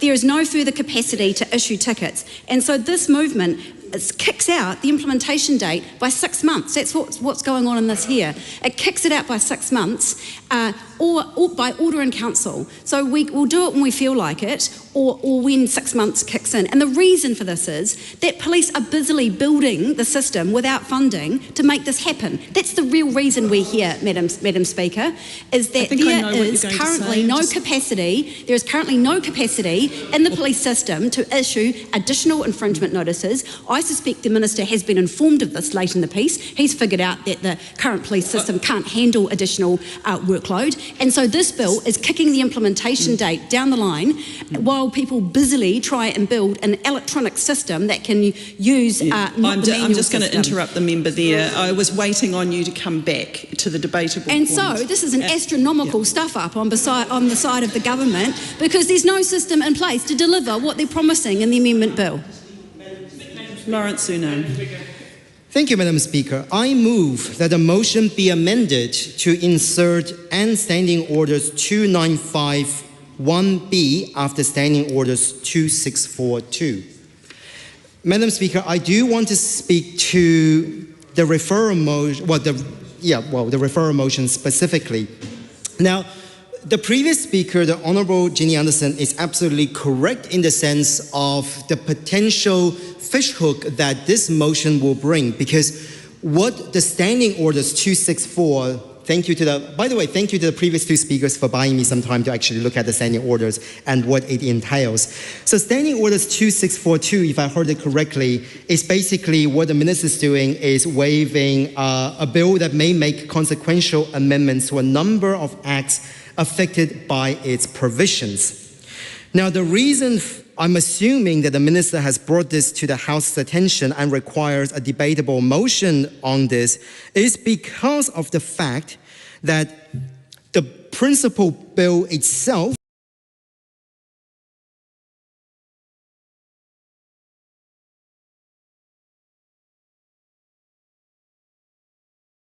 which is the Crimes Amendment Bill, can only have one principal act attached to it, which is the Crimes Act. However, the amendment paper 436 that both of the two previous speakers have spoken on is not a consequential amendment to the Crimes Act. In fact, it's a separate and distinct amendment, which is the Summary Offences Act 1981. That is the problem, which is should be a bill that is introduced separately because it amends a separate act, should have been brought separately to the House as a separate bill, not an amendment paper on another unrelated, semi-related, but not consequential amendment to another bill. So the question then is, why did the Minister choose to include this as an amendment rather than a distinct separate bill that amends a distinct separate principal act? And that is what we're waiving, I'm assuming here, Madam Speaker, when it comes to Standing Orders 2642. But I think there's more to this, Madam Speaker, and the reason for that is when I saw the minister has released this amendment bill, I did wonder, what is this amendment paper that inserting a separate thing that amends Summary Offences Act? And I'm trying to think of other instances where something like this could have happened. And the only example that I could think of, just doing some quick hands-out research, because I remember this last year in budget urgency, Madam Speaker, because it was literally my first budget urgency in this House. And I remember the Honourable Dr. Duncan Webb, the Honourable David Parker, and also the Honourable Kieran McNulty having this really intense discussion on a bill that, and with points of orders on something that I had no awareness of, but I do remember it has something to do with a particular motion. So I went back and tried to dig it up, and I think it possibly is something on the line of the Local Government Water Services Preliminary Arrangements Bill, and that was the motion and the instruction to the Finance Expenditure Select Committee. And I read, and this is the thing, because it's trying to use a similar power in terms of the referral motion here, as I think what they're trying to do in the other referral motion, which is that the committee's power be extended. And this is also moved actually by the Honourable Paul Goldsmith as the Minister for Arts, Culture and Heritage on behalf of the Minister for Local Government, that the committee's power be extended under Standing Orders 2951B to consider out-of-scope amendments set out on Amendment Paper 41 in the name of Honourable Simeon Brown. So this is where it got me thinking on how does these sort of things tie into each other. And this is where I thought, in terms of my amendments that I'm coming to, and understanding that other people may want to speak on both the motion itself as well as my amendment to the motion, is the introduction of 2951B. Because it is curious, Madam Speaker, because when it comes to Standing Orders 2642, if that's indeed the one that Honourable Paul Goldsmith has moved, it just simply says bills to relate to one subject area, but it may not necessarily expand the scope of the select committee. Maybe it does. But it just says basically avoid the bill making consequential amendment. I already mentioned that the amendment paper that is in question here may be amending a separate bill altogether, so it cannot be under the strict reading of the standing orders be considered a consequential amendment.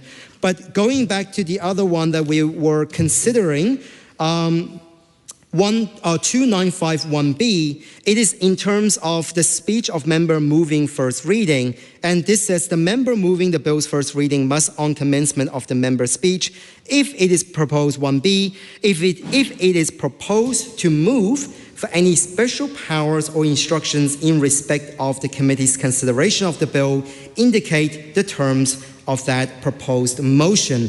So I guess in this case, the amendment paper, what I'm trying to do, and potentially now that with amendment, the minister is able to speak on it and contribute to and having another go at this, is whether simply moving the amendment around 2642 is sufficient enough to provide the power to select committee to actually do what they need to do, which is consider an amendment that is not a consequential amendment to the Principal Act.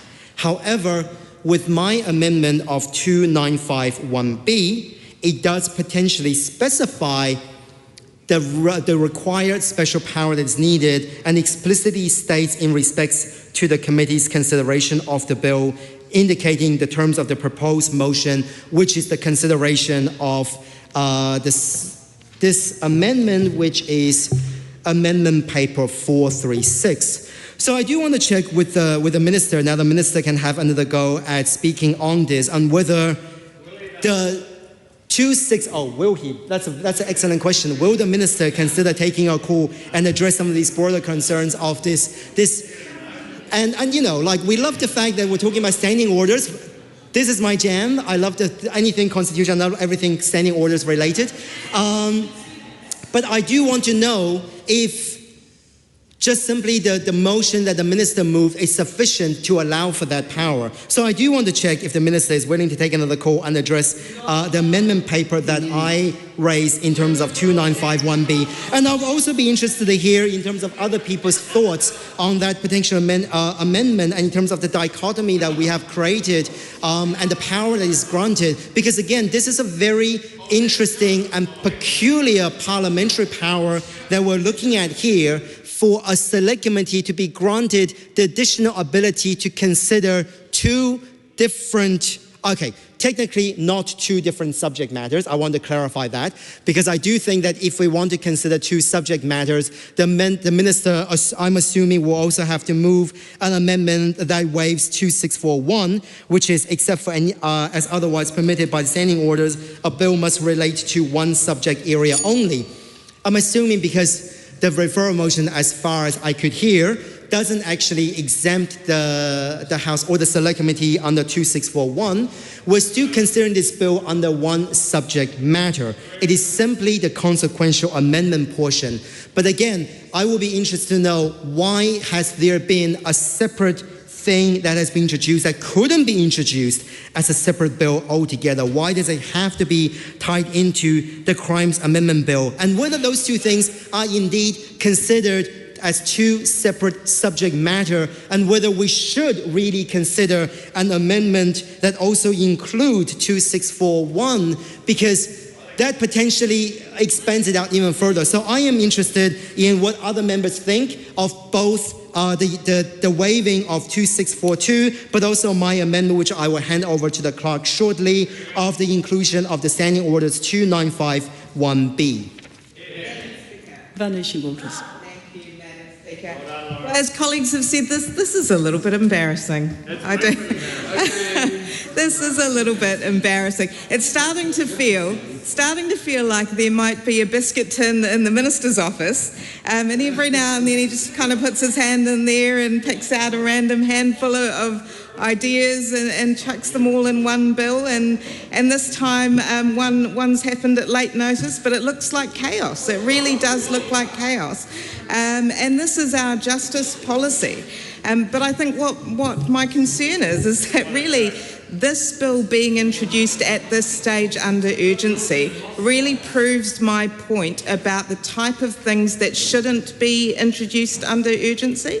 So the reason for that is that this is a bill that, and I won't talk about the substance, but it does introduce policy, but it also delays the implementation of that policy. So it's saying, let's introduce this new law that's very, very urgent, but hang on, we're going to delay when it comes into force by up to 6 months because we're not ready.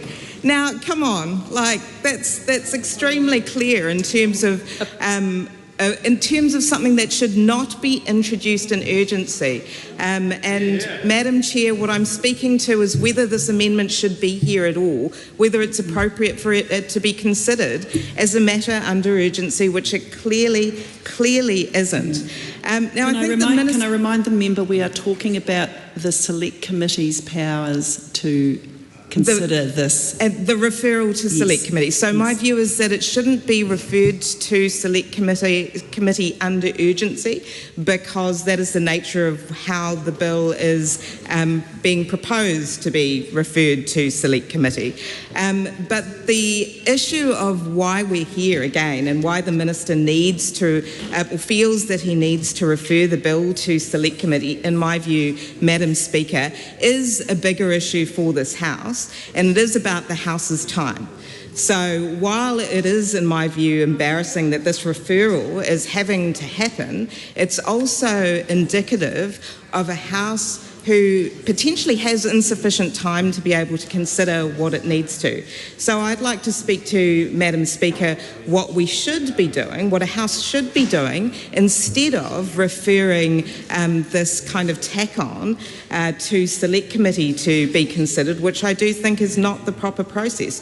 I think there are other things that this House could be doing to improve our processes. This is a beautiful time to consider it, because we have a Standing Orders Committee who are currently considering what are the best practice processes that we should have to enable legislation to go through the pipeline to avoid the mishmash bills situation, to avoid bills having to be referred to select committee last minute. And Geoffrey Palmer speaks very well, kind of on repeat on these issues, and perhaps at some stage the House will take notice, but he speaks as a start to the number of MPs in the House, to the fact that it has remained the same for a considerable number of years. So what I'm speaking to, Madam Speaker, is the things we could put into place so that we don't need to think about referring matters like this to a select committee. The procedures of the House are not adequate, and I'm outlining why we're in the place we are, that the Minister has to. It's his only course of action to be doing this. If we had more MPs, more House time, if we had, more MPs with more select committees, then there would be more House time. If we had more House time on the agenda, that would also allow the Minister then to do as colleagues have suggested. To interrupt the member again, but this is a very tight debating point. It's starting to expand. Absolutely. I'm just indicating that there's work that could be done to avoid this very scenario where the House is spending additional time debating a referral to select committee. We don't need to be having this debate. We're having this debate because we don't have adequate measures. So let's say that this motion fails. Let's say this motion fails.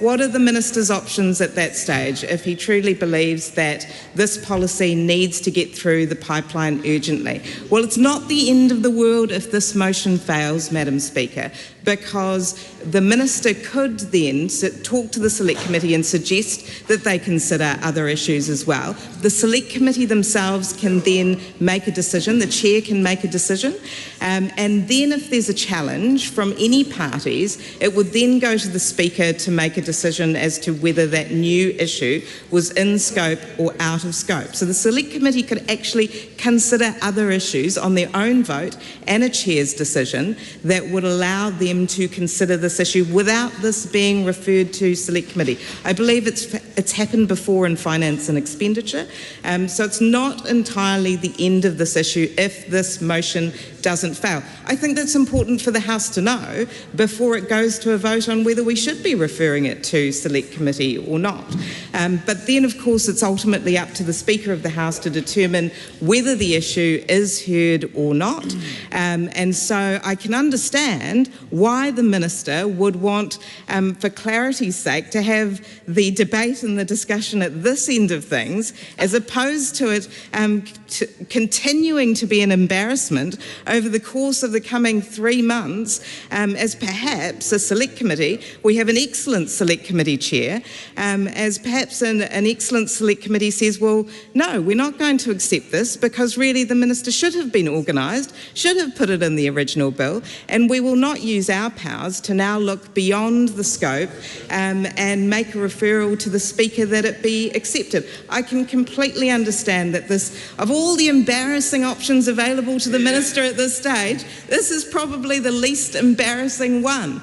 But I would put it to if I could, Madam Chair, that actually that is the option that is the most appropriate in this case, because it is clearly a mistake on his part, and really an independent group, as select committees are, is the appropriate place for a discussion to happen about whether it is appropriate for this additional different issue to be included or not. And unfortunately the Minister isn't leaving it to the Select Committee Chair to do that, which I think is really unfortunate, because he is a very fair Chair, and I'm sure he would consider whether in fact this issue should be included or not.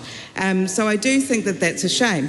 Now, there is another question here, which is whether the scope of the standing orders is sufficient and whether this is, again, the best option or not in terms of including matters that are outside the scope of bills. I do wonder whether the Business Committee presents another option in terms of the Minister's avenue of including this issue as a matter for discussion as we head into next year. And if it is an option, why the Minister didn't consider going through that pathway in terms of having a robust debate, perhaps over a longer period of time, about whether it was appropriate or not. Now, you know, I'm very good-willed. Perhaps the Minister wanted the House to have the full discussion. And in many ways, the House as a whole is the most appropriate place for this discussion to be had. But I would put it to him, Madam Speaker, that actually it is to avoid the embarrassment of having to table an item at Business Committee and further expose for a longer period of time the fact that a mistake has been made. So I think it is unfortunate that we're having to use the House's time. The House's time is very valuable due to a mistake. It is extremely valuable due to a mistake that the Minister has made. I do think it points to chaos in terms of those ministerial offices, and I think the public should be very worried that these matters either weren't considered when the bill was first created, or people believe that it was included and it was simply misplaced or ignored in the final version that was submitted. Now, the other problem that we've got, Madam Speaker, is the fact that given this is an amendment, it didn't go through the Bill of Rights Act vet, and therefore my view is the Minister should be submitting this as a new bill as part of good process. The House deserves to know whether there's consistency or not with the Bora vet. The House deserves to know what the regulatory impact of this particular bill will be. There's been a habit of making significant amendments by this government at late notice, and I don't believe that that produces the best legislation, Madam Speaker. So I think as a matter of principle, we should potentially consider objecting to this proposal, and hopefully that will mean in the coming months ministers will be very careful about the legislation that they're submitting to this House. Madam Speaker. Colbert. This question now closed. No, not ready for that. The Honourable Damien O'Connor. Look, thank you very much, Madam Speaker, and I'm not going to take the full time, but my dear mother, who's not with us now, had this saying, which she used quite often: I am sick and tired of you making the same silly mistakes. I heard that all too often myself. But I think it's very, very appropriate that in urgency, once again, we have an experienced minister making the same silly mistakes.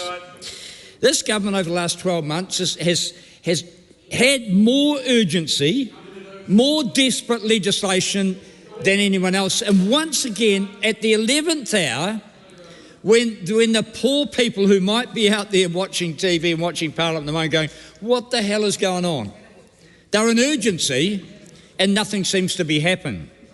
Well, they might say, well, the opposition's holding up. We have a responsibility in opposition to keep the government honest. And when it makes those silly mistakes, we have to expose them. So it would be irresponsible to the country if we were not to debate these issues properly.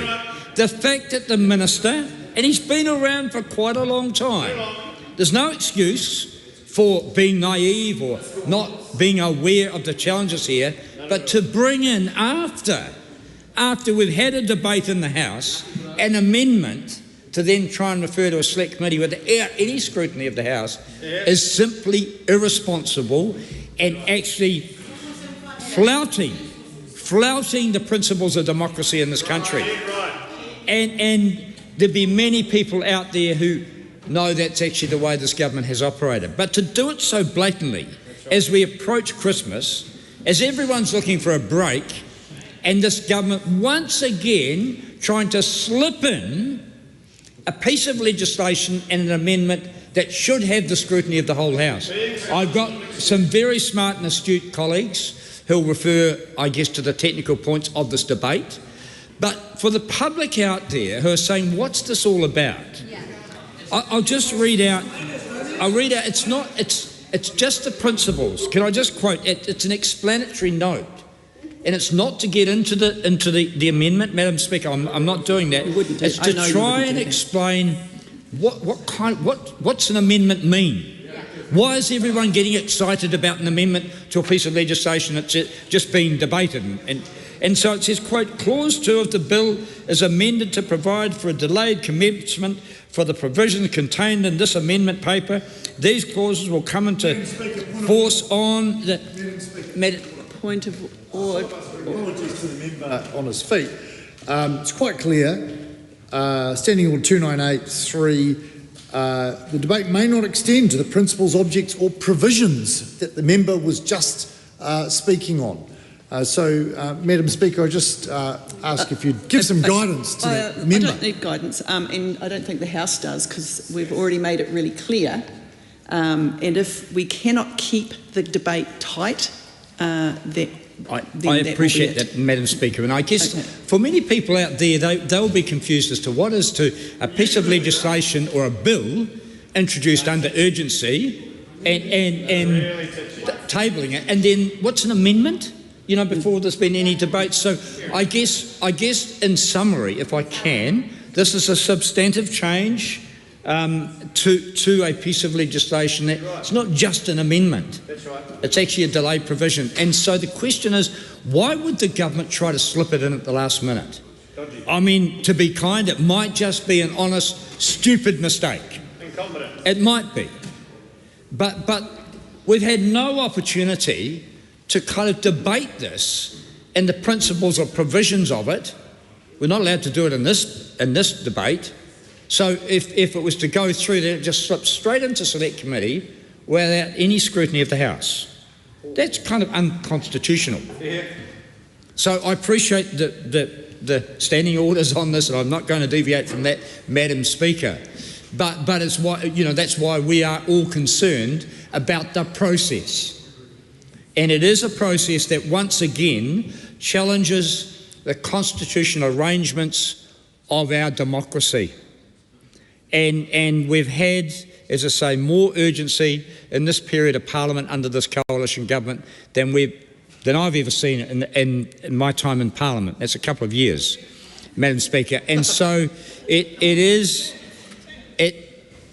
really important that we do everything that we can, and I'll be followed by astute lawyers, Madam Speaker, who will go to the detail of this and the standing orders, and I would never profess to be an expert on standing orders. I've got a lot smarter people around me, other than to know that the principles of Parliament and the oversight of legislation is something that our ancestors fought for, died for, and we have a responsibility to uphold. And any coalition government, just because it's got the numbers, that thinks they can come in and just ram anything through Parliament, we in opposition have a responsibility to stand up and point out the risks of that. Well, it is. It's a general debate on the provisions of democracy. That's right. And on the standing orders of this House, which to are supposed to guide how we operate. The member, it is not a debate on democracy. It is a debate on the Select Committee's powers under that standing order to consider the amendments. Thank you, Madam Speaker. And I guess the process that we are overseeing here with the tabling of this amendment, well made. I would suggest it does go to challenge the principles. Madam Speaker, I'd never unnecessarily waste the time of this House, and I will hand over to my colleagues. But it is absolutely essential that people understand that this is another silly mistake. And my mother and myself would be sick and tired of this over and over and over again.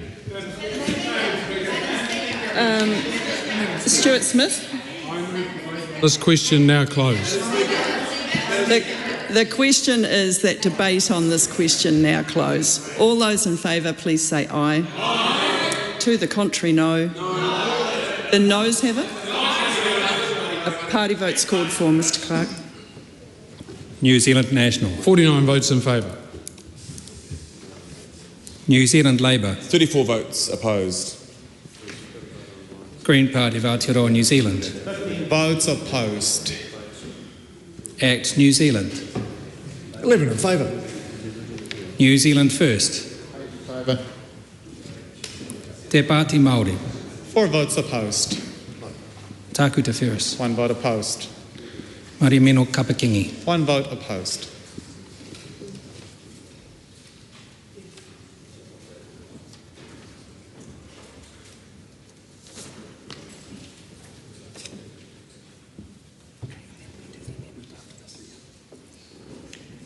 The ayes are 68, the noes are 55. The question is agreed to. Members, the amendment moved by Dr Lawrence Zunan is out of order as being of no effect. The Minister complied with Standing Order 2951B during his speech on the bill's first reading. So we now return to debating the original motion without... Just put the question here. The question is that the motion be agreed to. Those of that opinion will say aye. Aye. To the contrary, no. No. The ayes have it. A party vote's called for, Mr Clerk. New Zealand National. 49 votes in favour. New Zealand Labour. 34 votes opposed. Green Party of Aotearoa, New Zealand. 15 votes opposed. ACT New Zealand. 11 in favour. New Zealand First. 8 in favour. Te Pāti Māori. 4 votes opposed. Tāku Te Whereas. 4 votes opposed. That's one vote opposed. Marimeno Kapakingi. 1 vote opposed. It's been a long week.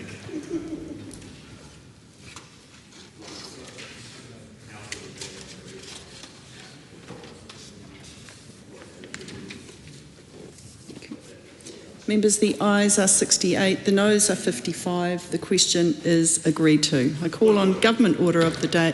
Oh, sorry, point of order, Glenn Bennett. Point of order, Madam Chair. As I know, this House is never able to go backwards. It is frustrating. I want to bring that to you in terms of the amendment. There were 3 speakers that spoke, if I can count to the original paper, and then when our Green colleague put his amendment on the table himself, and 2 others spoke to it. And as we look at standing orders and how it works, these are debatable motions which should have fulsome engagement. And I just want to ask that you consider that, take it on board, because I think there is frustration because of this, and because of what has happened previously in other processes in this House, that there is frustration and opposition about this, and we need to make sure our voices are heard. Correct. Speaking to the point of order. Thank you, Madam Speaker. I don't want to take up much time at all, but I just wanted to point out, actually, the debate had got very broad, so that's how it was quite rightly, in my view, went to the vote. So. Thank you. Look, we don't need any more debate. I take your point. However, it may be seen to be like that to you. I gave several warnings about the breadth of the debates that were happening. There were 5 speakers that spoke on it for about 40 minutes. And so it was a simple, very tight question that was being put, and I think, in my opinion, it was well canvassed. I call on Government Order of the Day number 5. Public Works Amendment Bill, first reading. The Honourable Simon Watts. I present a legislative statement on the Public Works Amendment Bill. That legislative statement is published under the authority of the House and can be found on the Parliament website. Madam Speaker. Honourable Simon Watts. I move that the Public Works Amendment Bill be now read a first time. I nominate the Transport and Infrastructure Committee to consider the bill. At the appropriate time, I intend to move that the bill be reported to the House by 14 May 2026. Madam Speaker, New Zealand has an infrastructure deficit. The Public Works Critical Infrastructure Act was passed in August to help address this by speeding up land acquisition for critical infrastructure projects. I now present further reforms to the Public Works Act 1981 that will improve the public works system as a whole. The Public Works Act enables central and local government to acquire and manage private land to deliver projects for public benefit. It is a crucial mechanism that supports public infrastructure projects and also enables the construction of roads, schools and hospitals. However, the Act is outdated and requires modernisation to fulfil the needs of current and future New Zealanders and to support New Zealand's economic growth. The bill makes targeted amendments to improve the Act's efficiency, effectiveness and clarity in relation to land acquisition. The bill does not change the Act's processes for disposing of land no longer required for a public work. The changes made by the bill were informed by an expert advisory panel, and on behalf of Minister Pink, I wish to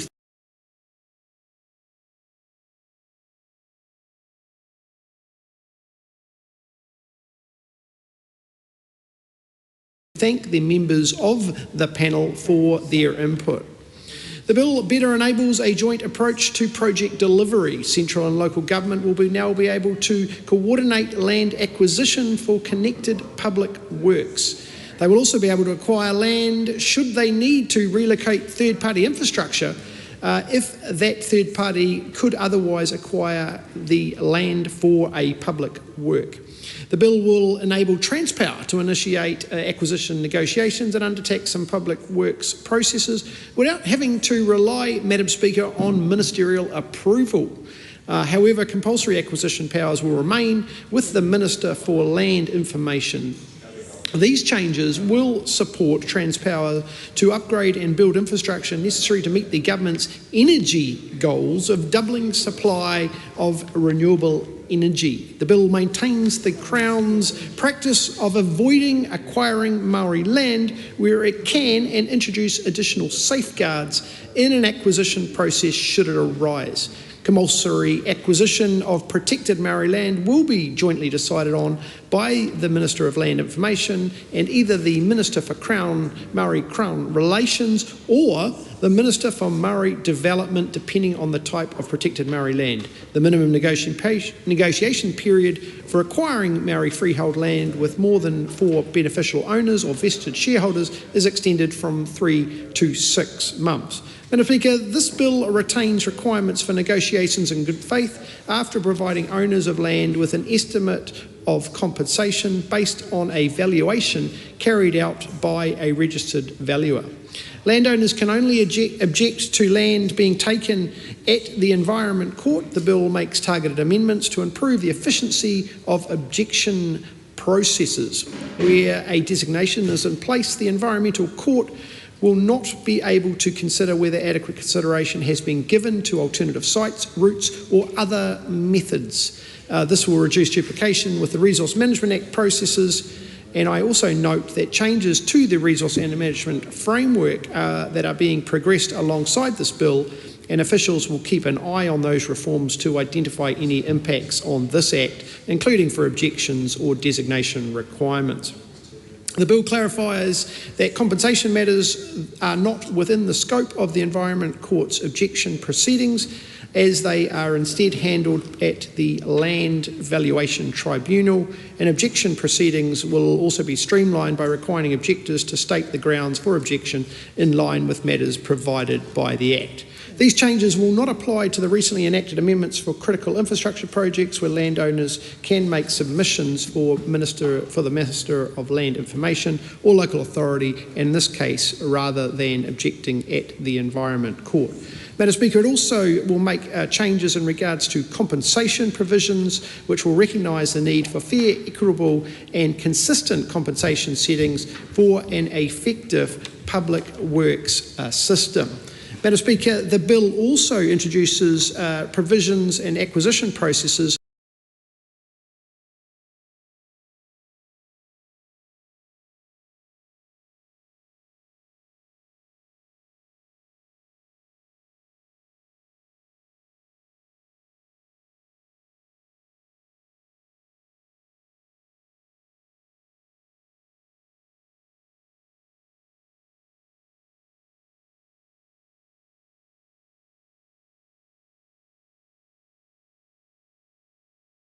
have dug their heels in and actually been difficult to work through to a resolution, which has meant the delay in many, many worthwhile projects around the country. We are concerned about Māori rights and the ability of multiple owned Māori landowners who have the right to have a say over a piece of land and have often been allocated land under a settlement regime, and then the Crown comes knocking on the door asking for that land again. There are a number of safeguards. Firstly, one that isn't always in place, and that is that Māori-owned land will be valued as though it was freehold land. I think that there'll be precedents taken from this that Māori will appreciate down the track, but it's not to dwell on at this point, other than to say there are some reference to and some safeguards in this legislation to acknowledge the difference for Māori landowners, and we will be clearly investigating that at the select committee stages. Madam Speaker, the Crown and local authorities do need to, as I said before, get on and acquire some land, whether it be often for roading, but the other specific reference in this piece of legislation is to Transpower. Transpower is, of course, the lifeline for electricity distribution through the country. We support the upgrades that will mean electrification. What we don't support is the privatisation. Yeah. And so one of the things that we will be thoroughly investigating to make sure that we don't add powers to the Minister or to government through the Public Works Act or this amendment that allow Transpower to get on and build whatever they like, and then charge back to electricity users a capital charge on that. And as we already know, we have in the electricity sector some super profits going out off the back of monopolistic behaviour.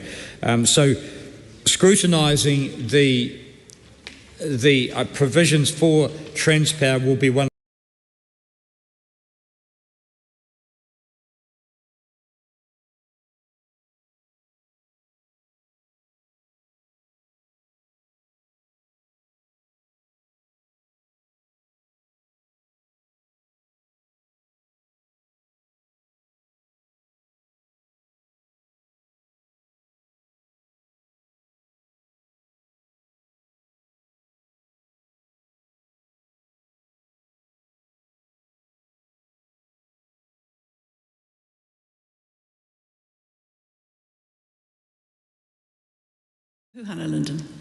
Madam Speaker, I stand on behalf of Te Rōpū Kākāreke and of course oppose what is coming through the pipeline right now. We've had RMA reforms, now we've got fast track, and we've got public works takings. And, you know, where is the natural justice? Where is the natural justice for a landowner? Whether you are Māori or general title, where is the natural justice? Because as we've heard already, there's support on this side of the House, and yet you can't even go to the Environment Court. You can't go to the Environment Court when you have concerns. Rather, you have to go to a minister or local body who have probably already made up their mind in terms of a predetermined outcome and give them a submission that hopefully they might listen to your concerns as a landowner. Now, Public Works has cast a dark shadow across Aotearoa for generations, and we cannot forget the way with which Public Works takings have established towns, cities, hospitals, schools, endowment lands, harbour board lands, you name it, Māori lost it. And we were never compensated. We were given a prae ke te whero, and we were cast aside and meant to exist on reserve lands that never even happened. Kia ora, Nelson 10th. Kia ora. So, you know, when we come into the House and we say this is for the good of all New Zealand, this is critical infrastructure, and this is for emergency response, well, often Māori have already experienced this raupatu already through the Public Works Act, and now it's coming for all Joe Public of Aotearoa. And that's the disappointment that we have on this side over here, where we think about property rights do matter, absolutely. Māori mai, Pākehā mai, Tauiwi mai. And when I think about the 489 landowners from Waipu over to Whangarei and beyond, from Te Hurihanga a Kāwharu, aka the Brenduans, there is a huge footprint of landowner loss for the 4-lane highway that this government puts up as some, awesome solution for Tai Tokerau. The 4-lane highway should not be the excuse to raupatu 489 landowners who are now sitting in limbo. These landowners, and may I introduce Auntie Linda, front page of the Northern Advocate on Saturday, raising the fact that their whānau have had intergenerational connection to their farm, to where her father's ashes are buried, to the fact that they have planted natives and they have orchards growing, as well as an awesome productive farm. They are now in limbo alongside all of these landowners. Even Whangarei district councillors are at risk of losing their land. So what do we tell Auntie Linda and all the landowners who are at risk for the public good, for this critical infrastructure and for a 4-lane highway that is going to run smack bang through? Because their entire farm is going. Their entire whenua, intergenerational connection where their mokopuna have been raised and will inherit this farm, is now gone. And now what we have is that somehow they have to put a submission in to a minister because they can't go to the Environment Court. It's been a tāhai of the process. There is no fairness in what is coming through in this legislation. Allow the landowner to go to the Environment Court, someone who does not have a predetermined outcome for the good of all New Zealanders, whereas they, as Auntie Linda, has to go to a minister and beg to protect their whenua. Now, I don't know how many members of this whare have lost their lands, but I know I have, and my whenua tūpuna tukuiho, Whangarei Terenga Prawa, covered with public works takings. And this whānau here is front line, ground zero public works takings 2020-25 and beyond.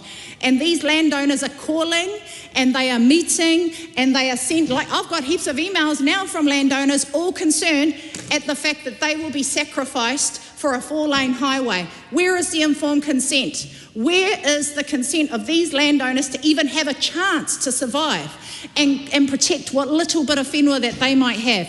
No, you're going to give them an incentive payment and say, if you're an early taker, here you go, here's your praikete whero, take it and move on. Well, you tell Auntie Linda's mokopuna, where is their tomorrow? Because they're going to have to go and move to town or find somewhere else. No. You can yell as much as you like and try and contradict what I'm sharing, but this is lived experience, This is lived experience when you have a town built on top of you and endowment lands which took all the whenua for the purposes of Whangarei Boys High School. You don't even have a clue at the depth by which we oppose this. The member's time has expired. Simon Court. Speaker, for decades the Public Works Act has worked on 1980s principles and processes while New Zealand is crying out for 21st century infrastructure. This bill finally updates the system so we can build the roads that member so loves, energy networks and public facilities. Kiwis rely on these things and they don't want to be drowning in paperwork and process in order to get them. ACT supports these reforms, speeding up delivery, protecting property rights of all citizens, including Māori, and providing for fairer compensation. Infrastructure delays aren't just frustrating, are they, everyone? They are pushing up the cost of living because every unnecessary month of red tape adds to higher rates, higher taxes and higher prices for everything we use and consume. This bill moves us closer to efficient, transparent regime that treats landowners with respect. Unlike that member, and holds government agencies to account. Emergency land acquisition, of course, should not require a new Act of Parliament every time a disaster strikes. Aisha Beryl, you know all about disasters. ACT backs a predictable, rules-based system that safeguards the rights of property owners and delivers infrastructure, helps clean up after a disaster, even in extraordinary circumstances. Madam Speaker, the ACT Party commends this bill to the House. Andy Foster. Thanks, Madam Speaker. The Public Works Act is an important and necessary piece of legislation, and this bill is updating that legislation. When I first looked at it, it looked a little bit like déjà vu because we had a bit of a look at the PWA earlier in this term. Madam Speaker, taking private property compulsorily is a big deal. It should be used sparingly where that property is required to deliver specified infrastructure for the benefit of our wider community. Madam Speaker, we've already heard from the member for the Green Party that connection to land is really, really important. And it's much more for many people than just simply a mere financial asset. She certainly described the connection of her whānau to land in her instance. But for many people too, for New Zealanders, all New Zealanders, sometimes it is a home. Sometimes it is a place of memories, a place of time, where you've shared time with family and friends. Maybe it's where your children grew up.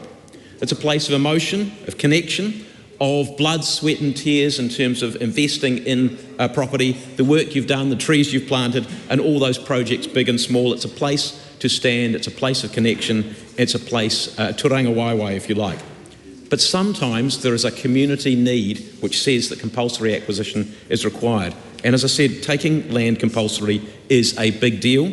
It should only be done when absolutely needed, and it should be done fairly and in good faith, transparently, empathetically, and with good engagement. And the bill, as I read it, it does that. It expands the ability, for example, to use incentive payments. It also recognises the significance of that compulsory acquisition by lifting the compensation payments when compulsory acquisition is absolutely required.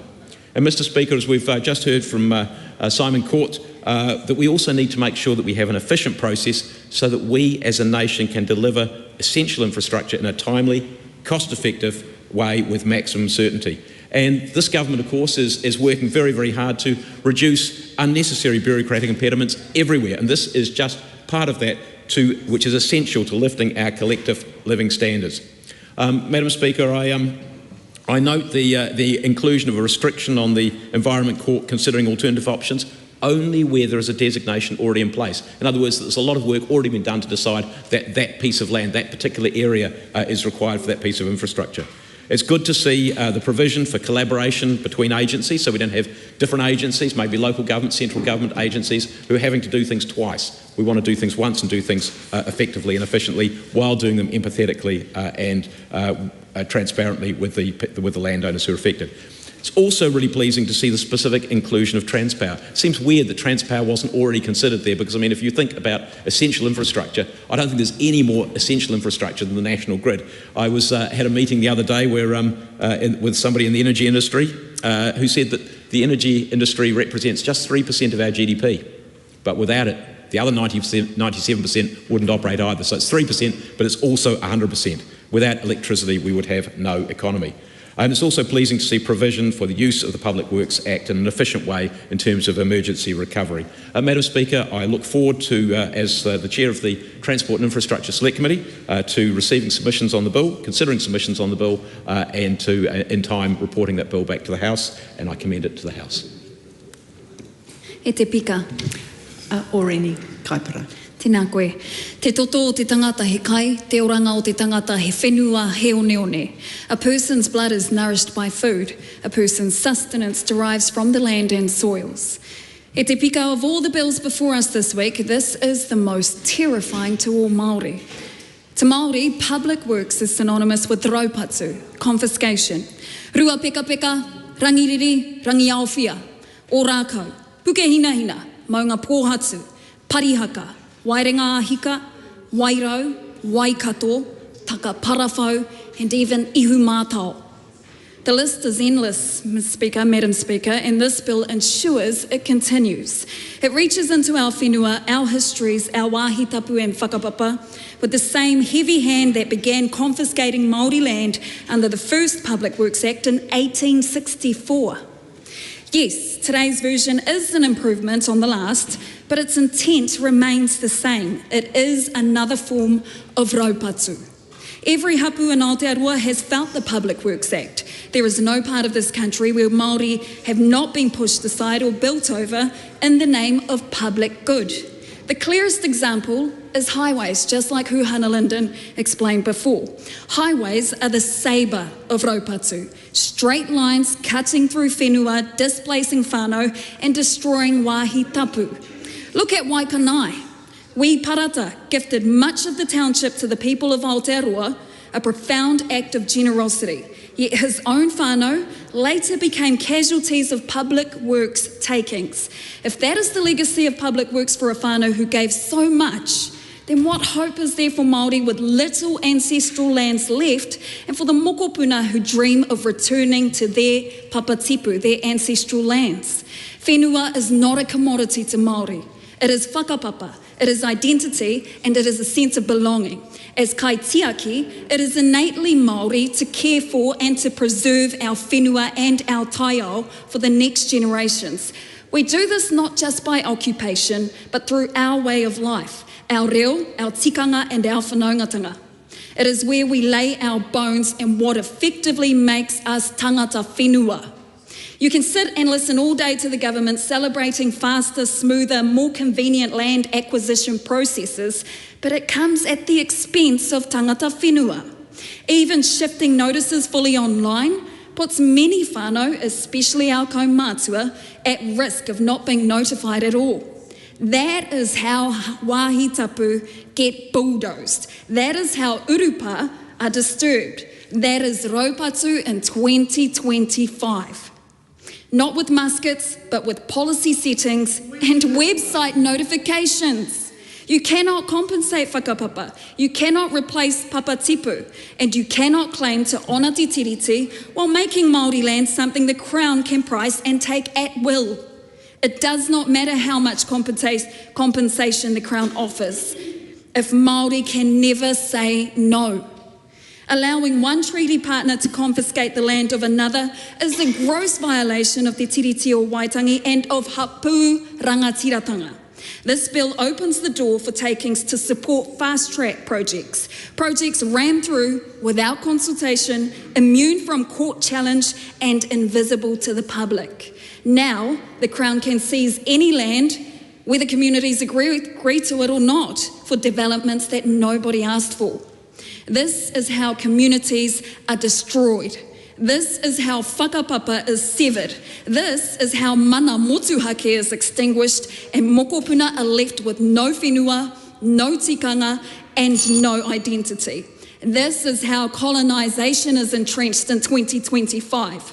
It goes without saying, Te Pāti Māori vehemently opposes this bill. We do not commend it to the House. We urge this Parliament to destroy it. And to every member who speaks proudly about iwi settling historic grievances, Madam Speaker, walk your talk and shut this bill down, because the only thing it guarantees is that those same wrongs will happen again. Kia ora. Dan Bidwell. I commend this bill to the House. The Honourable Rachel Brooking. Thank you, Madam Speaker, for this opportunity to talk about what is just a first reading of the Public Works Amendment Bill. And I say that because we have been rushing through all stages urgency in this session of urgency, as well as second committee stages and third readings all at once, with substantial amendment papers in that process. And we've heard why I think it's important to note that this is going to select committee, because we've heard two very passionate speeches there about the importance of Māori land and land owned by Māori that is their whenua, and how taking that has a different, is particularly meaningful, and particularly in the context of the history of Aotearoa, when so much has been taken, and we know that. So this bill is going to go to a select committee. It's a government bill, so it's going there. And there were some very real concerns raised there about, we heard about consultation requirements and everything being electronic. How not everybody has a computer, Madam Speaker. Everybody here might have lots of computers, lots of devices, but not everybody does. So perhaps this is something that the Select Committee can look at to see if there is actually some amendments are needed to require additional types of consultation, maybe for some land classes, maybe for everyone, maybe it depends on where you are in the country. I don't know, but I hope that the Select Committee will look at that issue. And other issues as well, Madam Speaker raised in those speeches about the importance of your rohi, of your whenua, If specific land needs to be taken for something, and I won't get into the arguments of these are hypothetical projects that I'm sure will have some sort of value, but if that is going to mean that people who have already lost a lot of land will have no land or have hardly any land, then surely there are mechanisms that can be looked at to provide additional land if whenua is the real issue there. So I really hope that the Select Committee, it's not one that I'm on, but does look at what I know there will be a lot of submissions on this topic, and I encourage everybody to come with a very open mind and be very cognizant of that history. Don't just rubbish and talk about the importance of 4-lane roads to Auckland. Whilst roads are very important in that part of the world to the economy, and we've got all sorts of problems with the roads and with climate change and thinking about how we do transport around the country, please, I say to the government members, please listen to those concerns and have that open mind and see. I'm sure it will be within the scope of the bill to come up with solutions for that, because there are other elements of this bill that are doing some good things. We've heard that the bill has, that the Public Works Act, it's an old clunky piece of legislation, and the settings in it have not been updated for some time. So the amount of compensation that people get when their land is taken, those issues are looking at being changed. And I commend the use of a review group that I'm sure has had a lot of expertise in this legislation. I used to work around the edges of it, Madam Speaker, and the time periods were exceptionally long. If people didn't agree with the compensation arrangements, or they didn't agree to their land being taken.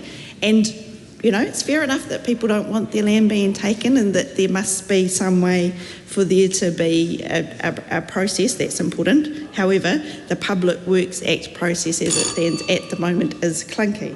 So that again is another reason why Labour wants these things to be discussed in a sensible way at a Select Committee, Madam Speaker. And I note that there's this issue of the Environment Court not looking at alternatives, and I presume that's because under the Resource Management Act, if you have a designation, then you already have to go through that alternatives test. And I note, Madam Speaker, and I would like the Select Committee to look at whether that aligns with the work that Labour did with the Natural and Built Environments Act that updated all the designation provisions that are now back in the RMA. And I am advised that these all go into this Government's Planning Act as well, that all that work could have been done 2 years ago, those improvements are in the new legislation. So hopefully that is something that Select Committee will also look at. Carlos Chung. This bill will make the land acquisition process faster but also fair. This will see a better outcome for the landowner and help reduce the cost of building infrastructure. I commend this bill to the House.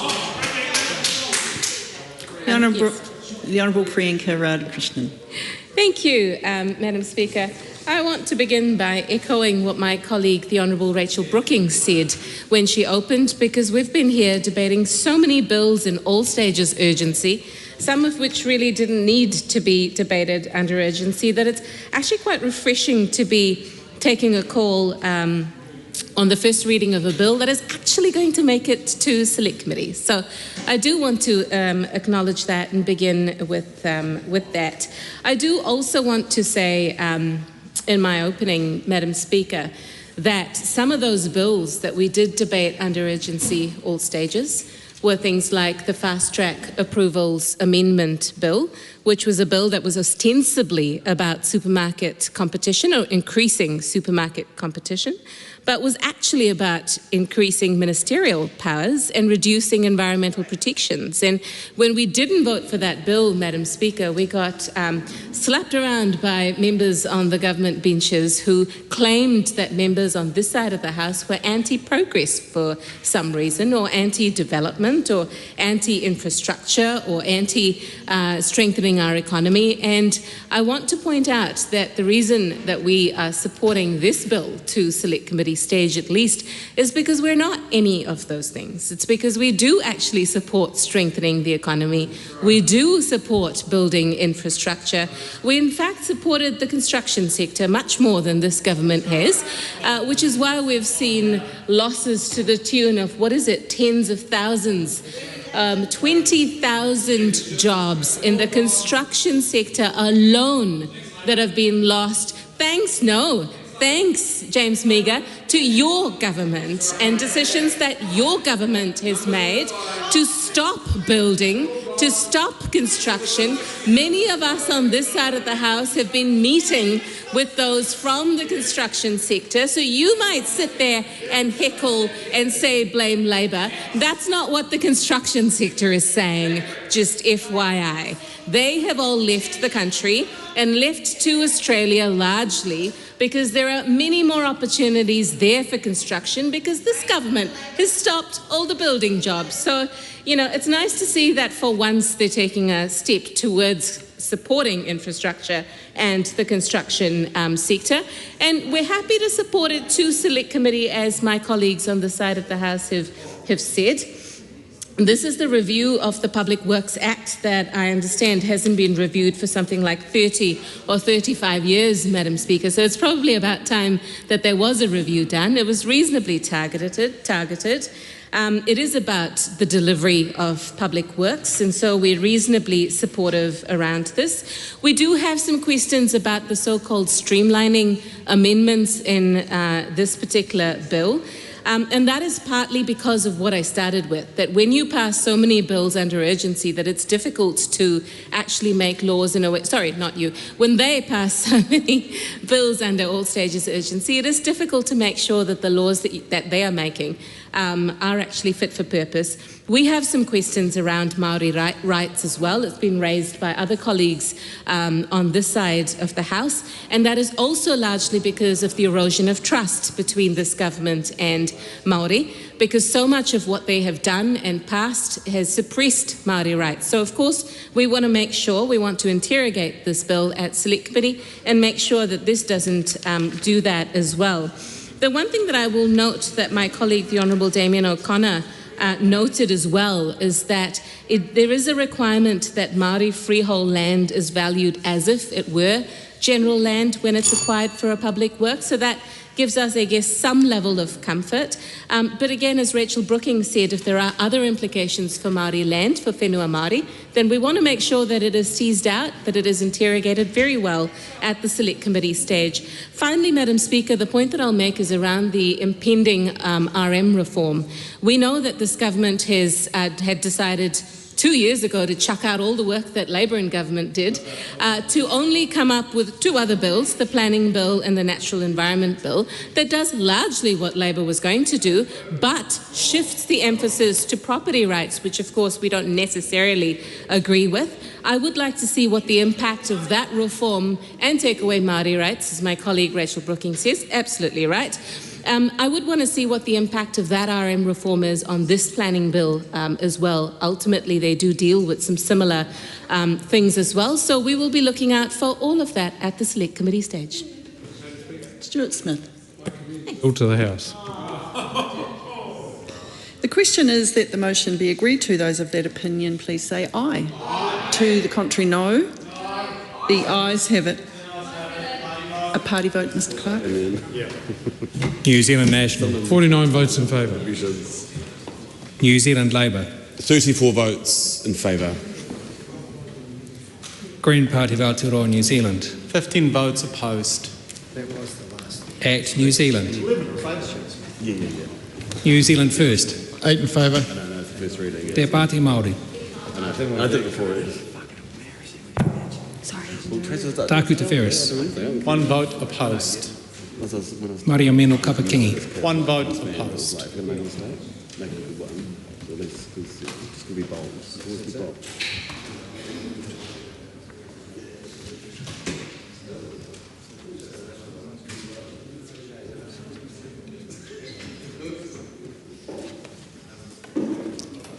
Members, the ayes are 102, the noes are 21. The question is agreed to. Public Works Amendment Bill, first reading. The question is that the Public Works Amendment Bill be considered by the Transport and Infrastructure Committee. Those of that opinion, please say aye. Aye. To the contrary, no. The ayes have it. The Honourable Simon Watts. I move that the Public Works Amendment Bill be reported to the House by 14 May 2026. The question is that the motion be agreed to. Those of that opinion, please say aye. Aye. To the contrary, no. The ayes have it. A party vote, Mr Clark. 14th of May 26.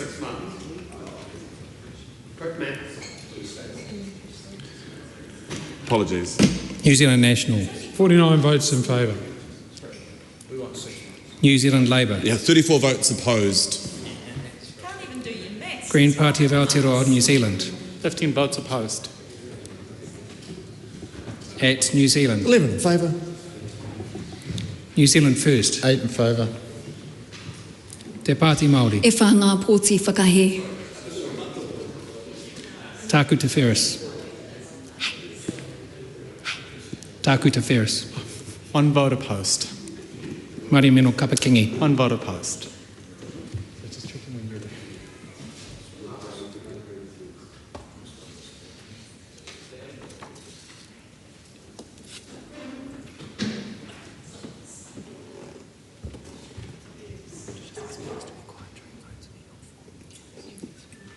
Members, the ayes are 68, the noes are 55. Can I ask members in the House to remember that when a vote is being taken, that it is done in silence. You'll note that the clerk often has to use his earpiece and it makes it really difficult with the background noise. The motion is agreed to. Members, we are now breaking for the dinner break and we'll resume at 7 p.m.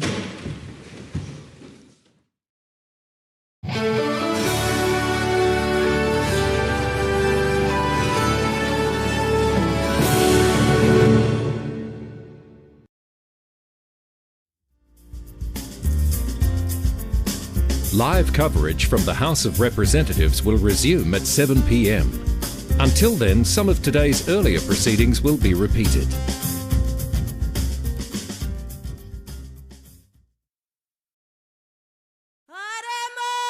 Harmless!